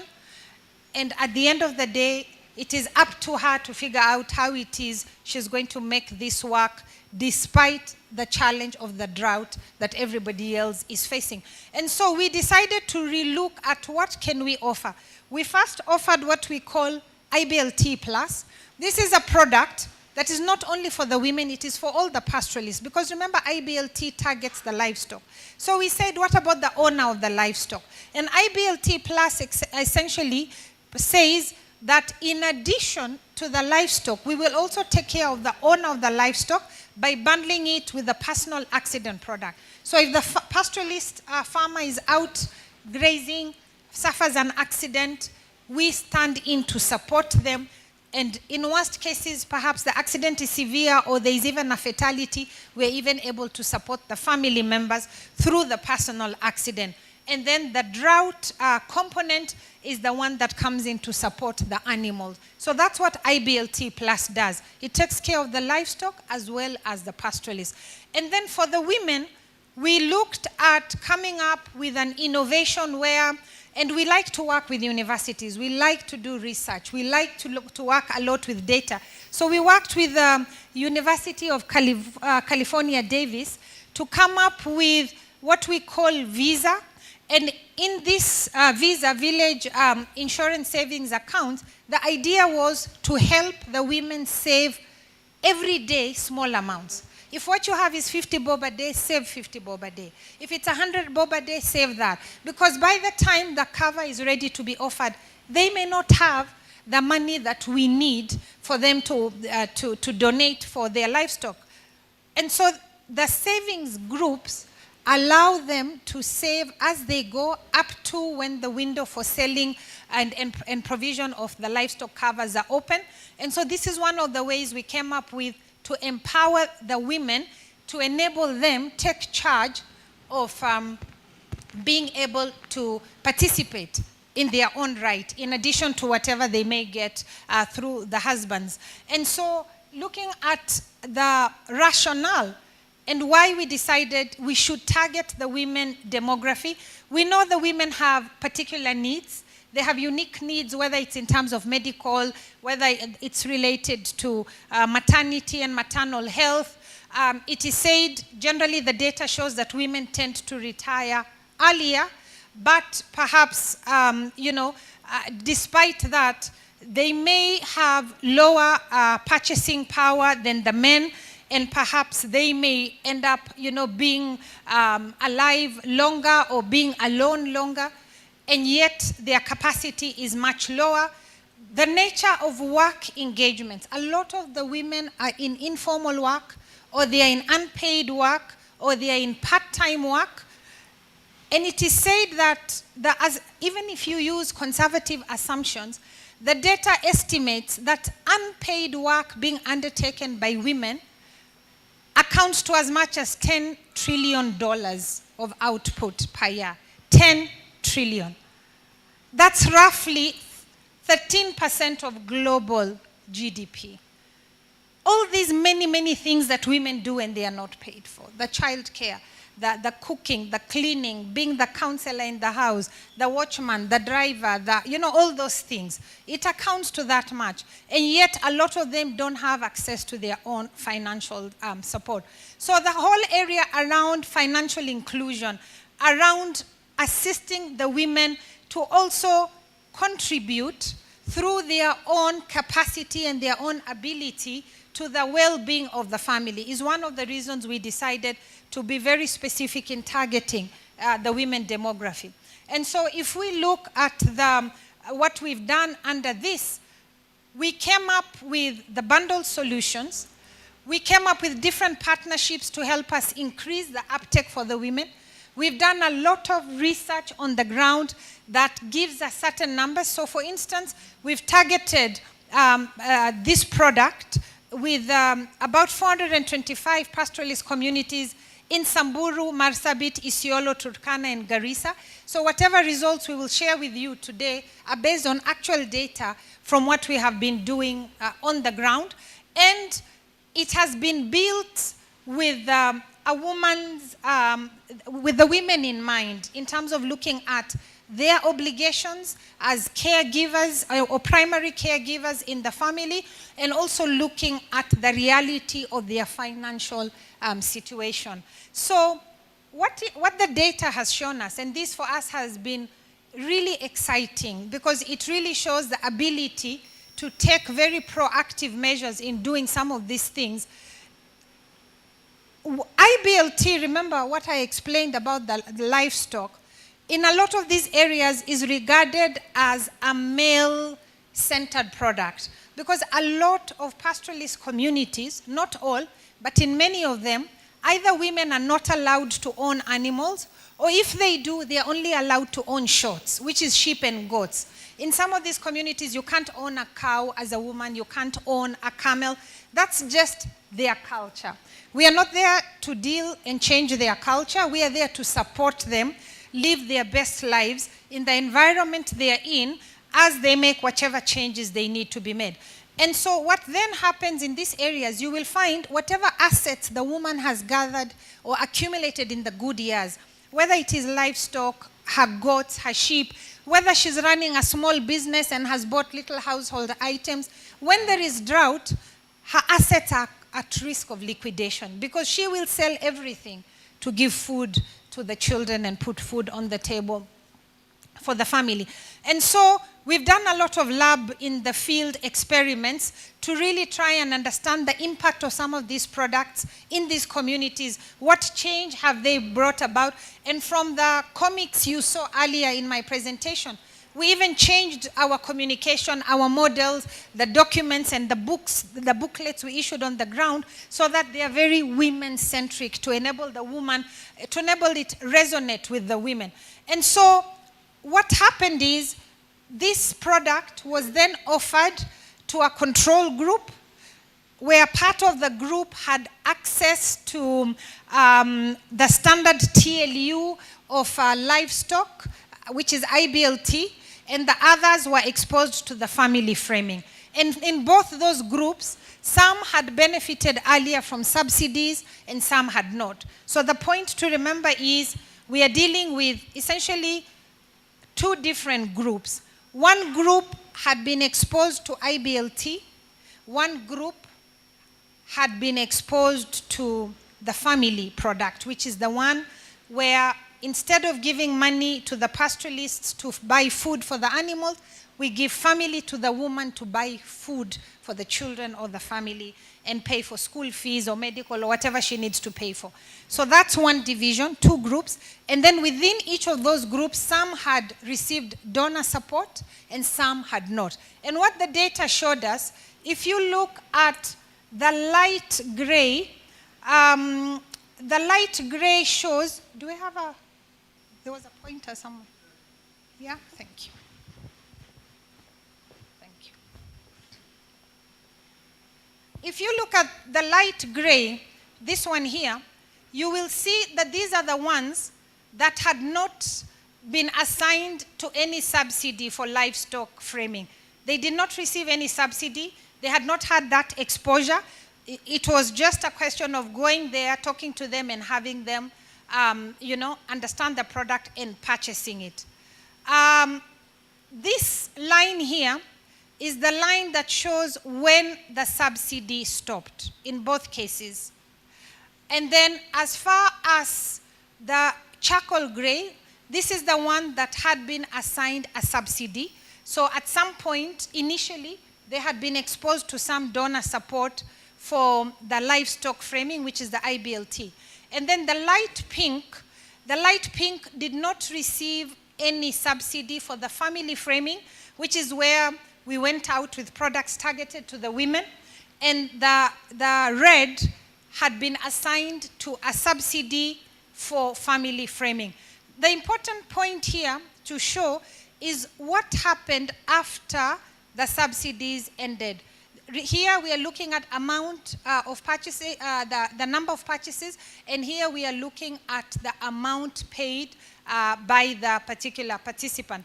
And what is interesting here is that you will see that even after the subsidies ended, those who had been exposed to subsidy earlier continued to buy.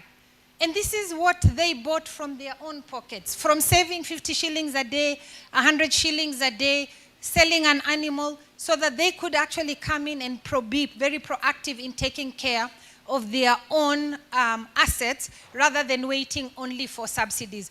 The ones who had not been exposed at all, you see how low those numbers were after the subsidy. So the point that we make here is that the women are able, they are ready, and they are very willing to take charge and be in control of doing proactive risk mitigation measures, like participating in a takaful product using their own money. It is not the case that they will only do this if they have donor funds, but they are happy to do this even with their own money once they understand the value. And that for us is a very strong case for scaling some of these products. We don't need to wait until the drought hits and animals are dying to come in and see how to assist the communities. We really need to step in now when it looks like it's about to rain and help them to purchase some of these covers, so that if the drought does come, then they are able to assist themselves even before looking at, serikali's idea, because they are able to do something for themselves. Okay. We talk about partnerships as takaful, opportunities to partner with others. We are very much proponents of the African saying that if you want to go fast, go alone, and if you want to go far, go together.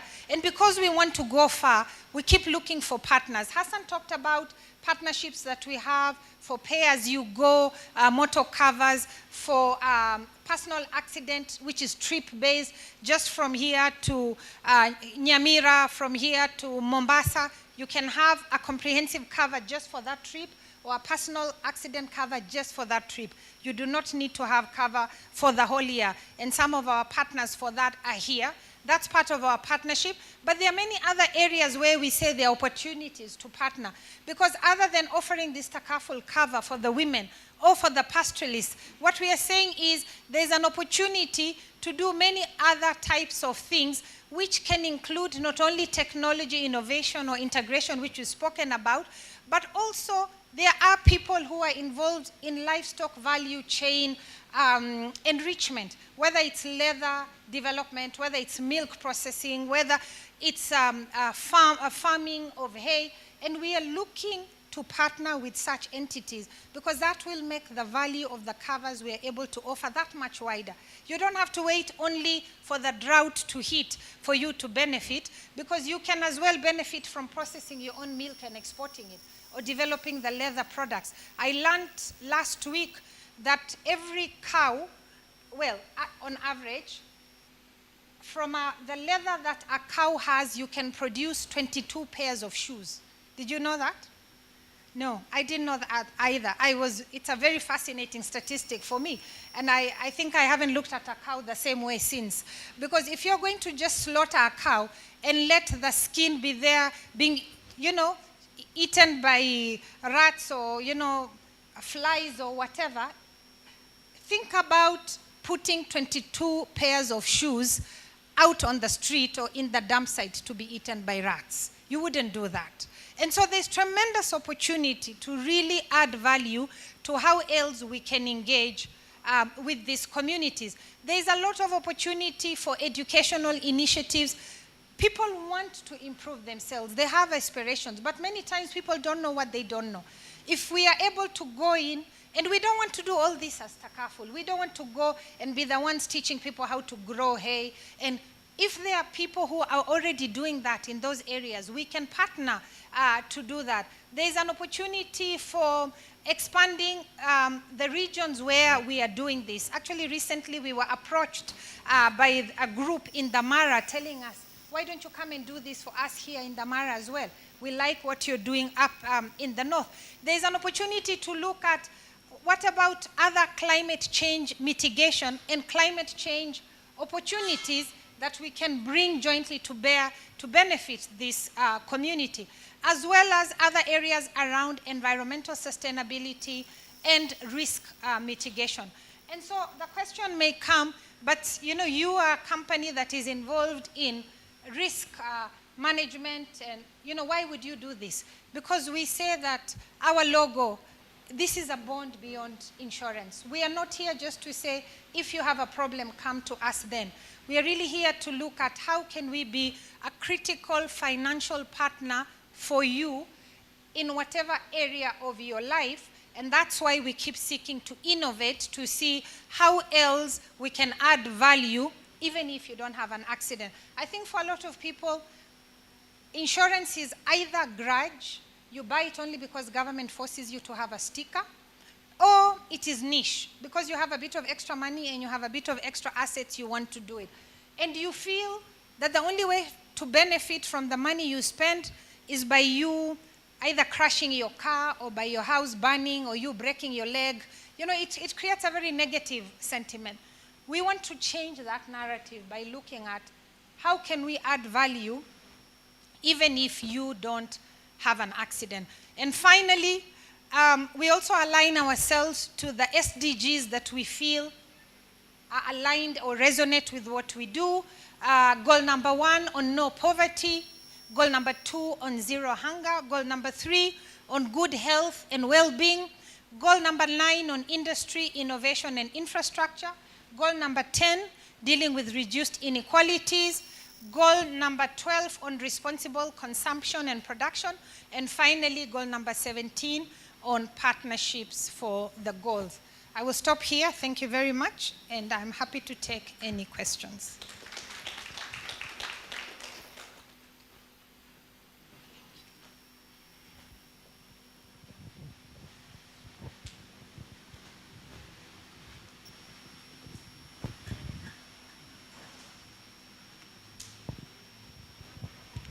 The floor is open for questions to the CEO.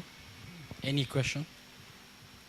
Let me say, not only to me, maybe you remembered something you really wanted to ask Prof before he sat down. Please feel free. Or you wanted to ask Hassan, or a technical question. We are happy to answer any of those questions. Or maybe what you have is a suggestion. We are equally happy to have that. Yes. Please introduce yourself as you ask your question or comment. My name is Aklila Alui, a climate and environmental activist relating to issues such as loss and damage and gender equality. I don't have a question, but on the last part related to SDGs, from how I've understood what Takaful is doing, I feel like SDG 13 can also relate to the same issue, as well as gender equality as well. I've forgotten the SDG, but I feel like with what Takaful is doing, there's that relation between SDG 13, gender equality, and education as well, because you've mentioned something related to how women can use their savings to help them actually assist in education and other stuff. From how I see it, I feel like those other SDGs can actually relate to some of the SDGs you mentioned. Thank you, Aklila. That's a great point. We will look to add that, Jennifer, to our SGD alignment list. Thank you. Any other question or comment? Yes, Dr.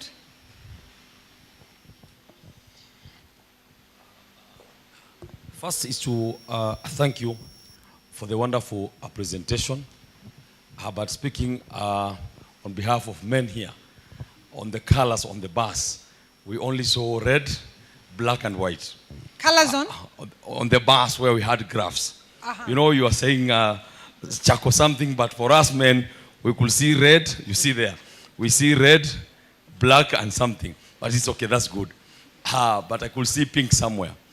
Now, what I would like to know, which is very important, maybe it might be funny, but I'll be happy to know, in terms of paying takaful for the animals, how do you ascertain that I didn't lose animals, but I come and claim for the animals of my brother? My brother tells me, you know, 10 of my cows have died. Please claim them for me and he's not part of this. How do you ascertain that? Thank you. Okay. Thank you. I think there's another question here. We can take a couple. Our sister Nadia has a question. Thank you. Assalamu alaikum. My name is Nadia. I have a question. So you, in your presentation, you talked about the women in ASAL and pastoralist communities and the program and packages you have. So my question is, I'm curious, what packages and programs do you have for women who are not from the ASAL and pastoralist communities? And how can we benefit? Because not all of us are from that area, and Takaful is a very interesting insurance company. Thank you. Excellent. Thank you. We will answer that, inshallah. Question number 3. Here at the Calvin. You have a question? Oh, okay, let's take Joel's question. Hi, my name is Joel. Just a quick one on the livestock product. What preventative measures are you taking to then help those particular families, other than just reacting to, like the drought? Are there measures that you're putting into place already? Thank you. I think we'll take those first 3, and then we can come back. I like the question that my brother Dr. Hassan started with, and he said when the men look at this slide, they just see, did you say black and red? And maybe pink? Yeah, actually, there are many shades on this slide, and we have this same discussion in the office where the men like to tell us the same thing. According to them, they are seeing red, and we say, no, actually the color is called magenta, so yes, and then there's lilac as well. So we like to be very specific on the colors there. The animals, the way in which the product works, so it's not looking at, is it this particular animal that has suffered in that particular drought? It is looking at the area where that animal is residing, because part of how the IBLT product works, it actually looks at regional areas. These are the areas that are identified and they are mapped out. And when you're looking at the impact of drought, it's looking at it on a certain area. And so then the animals that are registered or covered in that area, if a trigger is called for that area, it is those animals then that will end up benefiting from this particular cover. But again, tremendous opportunity there, and maybe just linking to the question asked by Joel, and if you remember my last slide, opportunities for partnerships, we would be really interested to look at an opportunity of affordable tagging of those animals, because then you can say animal XYZ as opposed to just the animals who are identified to be in a particular area. We can have unique identifiers. And maybe jumping to your question, in terms of mitigation measures, again, this is why we have a call for partnerships. There are entities out there who do animal husbandry practices, better animal health care, better feeding, water management, because again, a big part of why they are migrating is in search of pasture. They deal with water pans and drilling of boreholes and what have you. I think if you see the last slide, sometimes we actually go on the ground distributing water and doing all sorts of things just to help mitigate and prevent this, need for maybe excessive movement.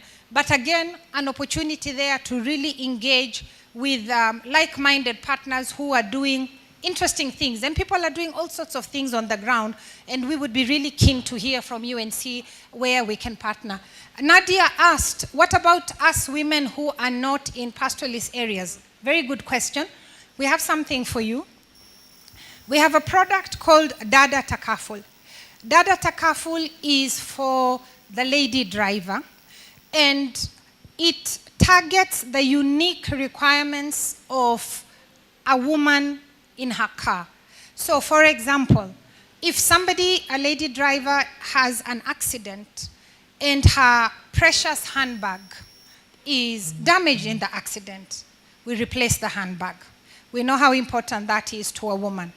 If the accident happens to her outside her usual area of residence, we pay for her accommodation for that night so that she's comfortable out of town, with the expectation that by the next day she's back to her usual area of residence.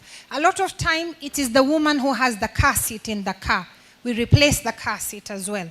We have specialized garages for the dadas, somewhere where you can go in with your heels and be comfortable in a clean environment. So we also have specialized services for the dadas. And sometimes, depending on what's happening, it could be October Cancer Awareness Month. We organize certain things for screening of the dadas as well. And so we do have other covers that are very targeted too. And when I say this, then the men asked, what about us? We also want a kaka takaful. We also have bags. Sometimes we are the ones carrying the children, isn't it? So, what anyway to? And we have something for all. Yes, it is only that in the limited time we have with the presentation, we could only really talk about certain things. Okay. Calvin, did you have a question? Or you had a comment? You wanted to say something?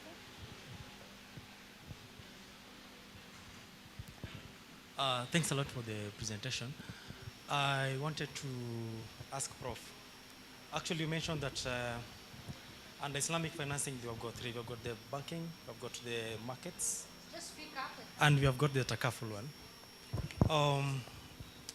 Sometimes back there was a discussion about, in terms of investment, about the government approving some part of investment as from the Sharia part of it to be implemented so that it can open a space for us to be able to invest in terms of the bonds, the treasury, something like that. Either you can be able to give us whether there are some steps towards that. And then for Madam Sumaya, I think there was a great innovative about the visa cut for the women. That is a good one. And we will ensure that it is out there to the world to show that we are doing the best for them. Thank you. Thank you very much. On the question on the investment, yes, Islamic finance started with normally banking and followed by takaful and moved towards investment. We've seen here in Kenya, for example, like 3 full-fledged Islamic banks and 5 Islamic windows and a takaful, re-takaful. But we didn't see much on the investment. We have Bank As-Salam investment, which is in operation, but I don't think the bank is so far moving towards the public aggressively, mainly managing the funds of the shareholders. But the Islamic capital market is the next step, I do believe, in Kenya. And I think recently, the last week, was a talk on the Islamic finance in general, and it is led by the CMA, meaning the Islamic Capital Market Authority are very keen also to look at the expanding the boundaries in the portfolio of Islamic investment.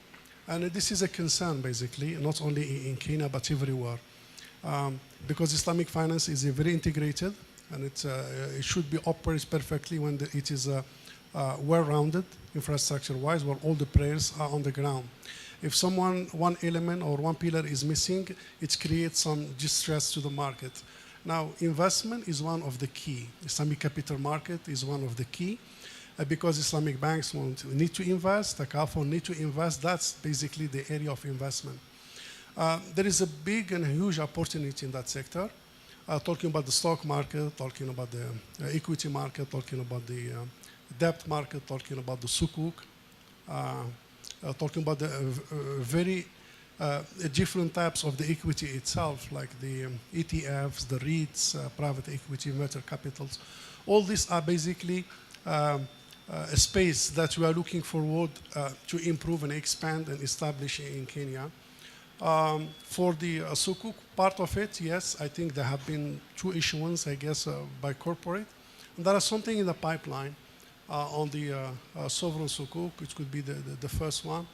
But there is from what we have seen from our engagements, there is an opportunity, and there are many things in the pipeline. But as long the regulatory framework and the licenses is not yet settled, I think it's difficult for an institution to operate. Investment is different bit than banking and takaful. Banking and takaful, you can operate even within a conventional. The investment is a bit tricky.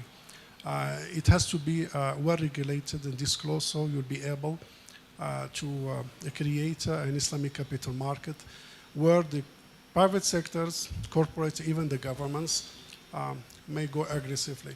So as you rightly mentioned, I think the next step to complete the equations is the Islamic capital market. We have one on the ground, as I mentioned, but I think we need more than that. Thank you. Thank you, Prof. And there are a few other things in the pipeline, Calvin, around that, but we will be able to share those at the appropriate time. Okay, I will hand over back to Hassan and, oh, Dr. Bulushi wants to.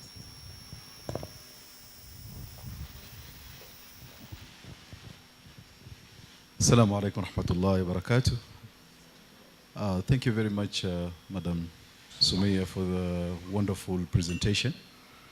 I'd like to comment or have an additional comment on the aspects of the presentation. Actually, when you look at the SDGs, you know, the Sustainable Development Goals, or Tanmiyatul Mustadama, and based on the concept of usul, or the concept of Islamic jurisprudence, these SDGs, they all falls under the higher objectives of Islamic law. And, you know, the SDGs, its concept is based on the Islamic foundations of Islamic law, which is usulul fiqh. And under usulul fiqh, or the Islamic jurisprudence, or Islamic foundation, we have that concept of the maqasid al-sharia, or the higher objectives of Islamic law. Under the higher objectives of Islamic law, we have the 5 necessities of law based on the Shatibiyya. And these, the higher objectives is that Islam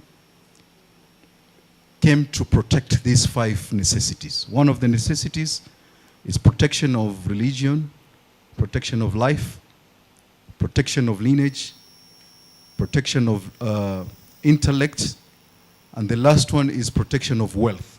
So when you look at the takaful, Islamic banking, Islamic finance, investment, capital markets, they all fall under that category of the protection of wealth. And when you look at the SDGs, I know we hear that from the United Nations perspective that the world is moving towards sustainable development. When you look at these sustainable development, the Prophet ﷺ, you know, these bases were developed, you know, over 14,000 years. So we hear that there are sustainable development, there are issues of poverty, issue of women, but these are the categories of this, you know, high objective of Islamic law, or the maqasid al-sharia, where the Imam al-Shatibi said, the maqasid, or the maqsad, is huwa ma la budda minhu fi qiyami masalih ad-din wa dunya. Means that the benefits of the dunya, of the world, its benefits cannot be attained without this kind of maslah of the deen and dunya. Assalamu alaikum. Jazakallah khair. Thank you very much. Dr. Bulushi is one of our Sharia board members, and we really appreciate his addition to that presentation on the basis of the maqasid. Wow, okay. We have a few more questions that have popped up. Yes, please. Let me stand. Assalamu alaikum. My name is Yasmin Said. I'm the president of Pamoja Forum. Maybe I can introduce Pamoja Forum for those people who it's the first time to hear the name. Pamoja Forum is a non-profitable organization, and it's a membership-based platform of different philanthropic organizations in Kenya. So we are differently distributed along different counties in Kenya. And today I'm happy to see different members from our platform. And before I ask my question, first of all, I'm thanking the fact that we are given a platform whereby we are able to understand your principle and ethics and where you stand in as an insurance and different from maybe from the other insurance. And my question is, in relations to the humanitarian organizations that I'm having on board in our platform, do you have any package or any channel that you're giving humanitarian organizations to come in board and work with you? Because I've seen you have different SDGs and different organizations in our platform work on different SDGs. So I would ask if there's a channel where we can come on board depending on different SDGs, and then we can work together. Thank you. Okay, thank you. Yes, the answer is yes. There is a channel, and we work with a lot of different organizations in different fields, some directly related to our work. So for instance, we work with Boma up in Samburu, where we deal with the women that we are offering like the IBLT products to, and they have other programs targeting the women. So we work with them as far as our work is concerned, but we also work with them for community and welfare support and CSR. And for that, we do two different things. One is our CSR, where CSR in this case is the money that we make, that is our halal money from our business, and we support many different entities. We work with women in low-income areas where we give them interest-free loans for them to do businesses in a rotating fund format. And you know, they have amazing stories which Jennifer and Zarnaz can share subsequently of how the women have grown from maybe where they started with some very small businesses and where they have reached now. So that's one thing we do. We work with entities to do other relief programs during drought, for instance. We do that. We work with other entities as well in different areas. Maybe it is health. We work a lot with CAMP, and the CAMP Nairobi representative is here to support medical camps in different parts of the country. So we do a lot of different welfare programs. That's one of the ways we work with humanitarian organizations, either because we are following a particular channel and they work in that area, or because they have approached us and say, there's this need, will you support us? And that one, we talk about it. You'll see we have photos like what we showed you. We have another one where, because of our dual regulation, where we are regulated by both the Insurance Regulatory Authority, but also by the Sharia rules. And actually, my brother, Dr. Hassan, in countries such as this, where entities like us have dual regulation, strictly speaking, the cost should be higher. You know, compliance is costly. If you have a double layer of compliance, rather than one layer, you really should be charging more. So even trying to bring pricing to where the market is an art in trying to mitigate against backlash, but not that is really where the pricing should be, because compliance is expensive. But the point there is the Insurance Regulatory Authority requires all underwriters to put certain amount of their capital in lien for them or for their benefit with the central bank. When you put money with the central bank, what do you get? Interest. As a Sharia compliant entity, interest is haram. So what do we do with the interest? Our Sharia board has ruled that that interest is impermissible. So our competition will take the interest and it will go directly to their bottom line as other income. So in their P&L, you will see the money is there and they regard it as part of their profit. For us, because it's impermissible, it can't go into the P&L. It has to be removed from the company as something that is impermissible. And because it is impermissible, we have two main rules of how we dispose of this income. Number one, it must go to charitable causes. So we'll do health and education. We give bursaries and scholarships and all sorts of support. You know, bursary may be too formal a word, but we give educational support and medical and what have you. And the second rule is, if it is impermissible, you cannot take any benefit from it, not even reputational. So we will never take a photo that, oh, look at us giving, you know, so-and-so money for medical, or so-and-so we've paid the hospital bill. It has to be quiet. So no one even knows that we are paying that money out. Otherwise, we would be benefiting from something impermissible. And this is one of those things around transparency and strictness of the Sharia. So there, the humanitarian organizations will still come and they'll say, we have this, that. Can we come and take a photo? We'll say no. We will support, but no photo, no thank you letters, no nothing. And then on our CSR, that is the one, it is from our halal money. It is more public. We can take a photo. And so the answer is yes, but that's how we do it. Okay. I think we are done with the, wow. Okay. Maybe last question so that then we can close, inshallah. Yes, please. My name is Hassan. So you've talked about livestock insurance, and I had a question on that. You've only said about the arid areas. So what happens to us?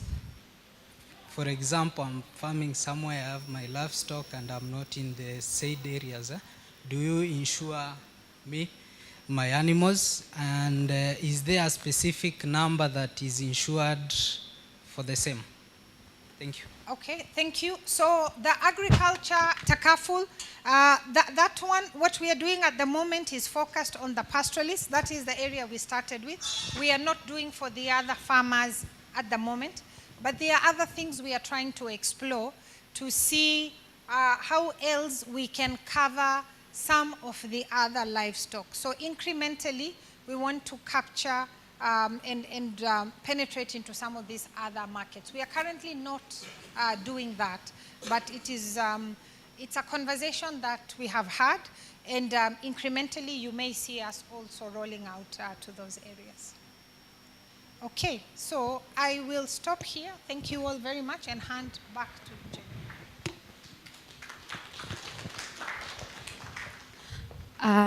Thank you, Madam CEO, for that. Professor Dr. Bulushi as well.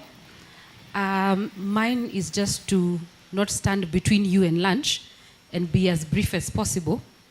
But allow me to say thank you to each and every one of you for sparing us time on this busy day and coming to be with us. We don't take it for granted. Just some housekeeping rules before we close with a dua from Sheikh Khalidini. Hassan, you want to make that announcement before I go ahead and do my... We have a breakout room in case you need clarification on any matter, takaful, and you want to talk to anyone specific. There is the first door on your left. That's a breakout room for anyone who requires any clarification from anyone. We also have a prayer room for the ladies. That's the next door after that. It's for the ladies. For the men, it's just the space after the chairs here. Before I hand it over back to you to close, I think we've learned a lot today.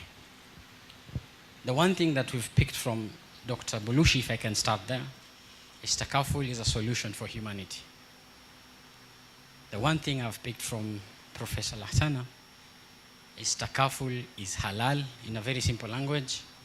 Insurance is haram. So if that's the case, and we know insurance is laden with riba, and as a Muslim, we know where the stand is with riba. Narudia, jiangalia. I have Al-Ustad, Al-Akh, Mustafa. I've said something. Have I said it right or wrong? So that you see, and then we close with a prayer from you.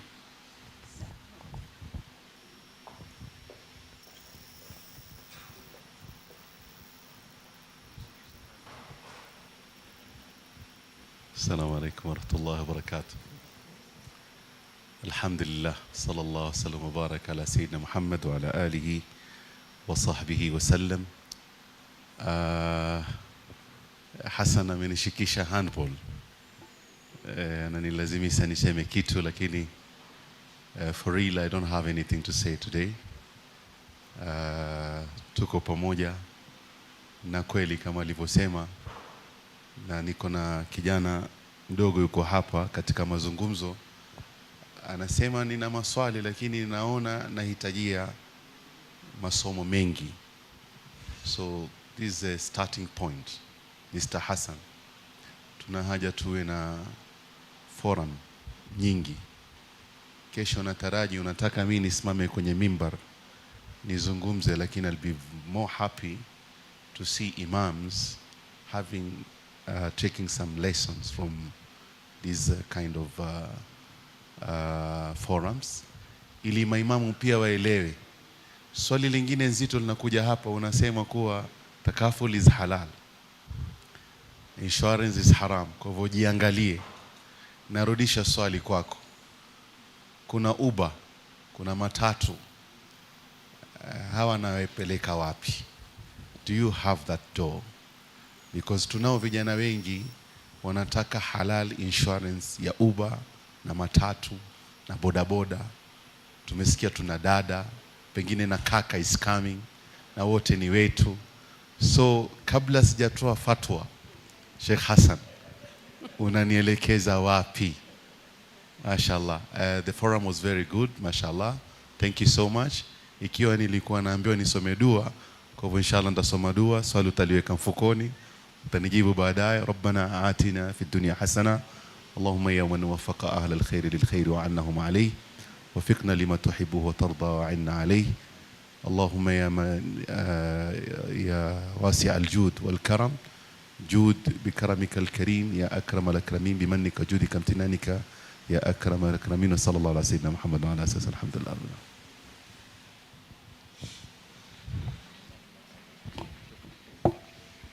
Asante sana Ustadh. Just two housekeeping announcements. I know we have a lot of members of the Fourth Estate who want to do interviews with both the CEO and the Professor, Dr. Bulushi. We have, as Hassan said, we have a breakout room. So journalists, if you're ready, you can set up there and we'll be with you in a few minutes. Second announcement is for Takaful staff. Even as we close, kindly do not leave. We have a few housekeeping issues that we need to take care of before you go back to the office. So kindly stay behind. So with that, let me call the meeting to a close and say once again, we do not take it for granted as Takaful. We've had the questions, we've taken the challenge, and we hope now to implement. So thank you very much, and God bless. The prayer. So as Hassan had announced, we have a room, second room on the left that is meant for the prayers for the ladies. The gentlemen will remain behind. There's a space that's being set up at the back, and we'll do their prayers from there. But first, we'll take lunch. We'll do the prayers first. Okay. We'll do the prayers and then have lunch. Okay. They can wait because they haven't set up. They can wait. So we can do the prayers and then come back for lunch. Yeah. But the prayer areas are set up. They are ready to go. All right. Thank you.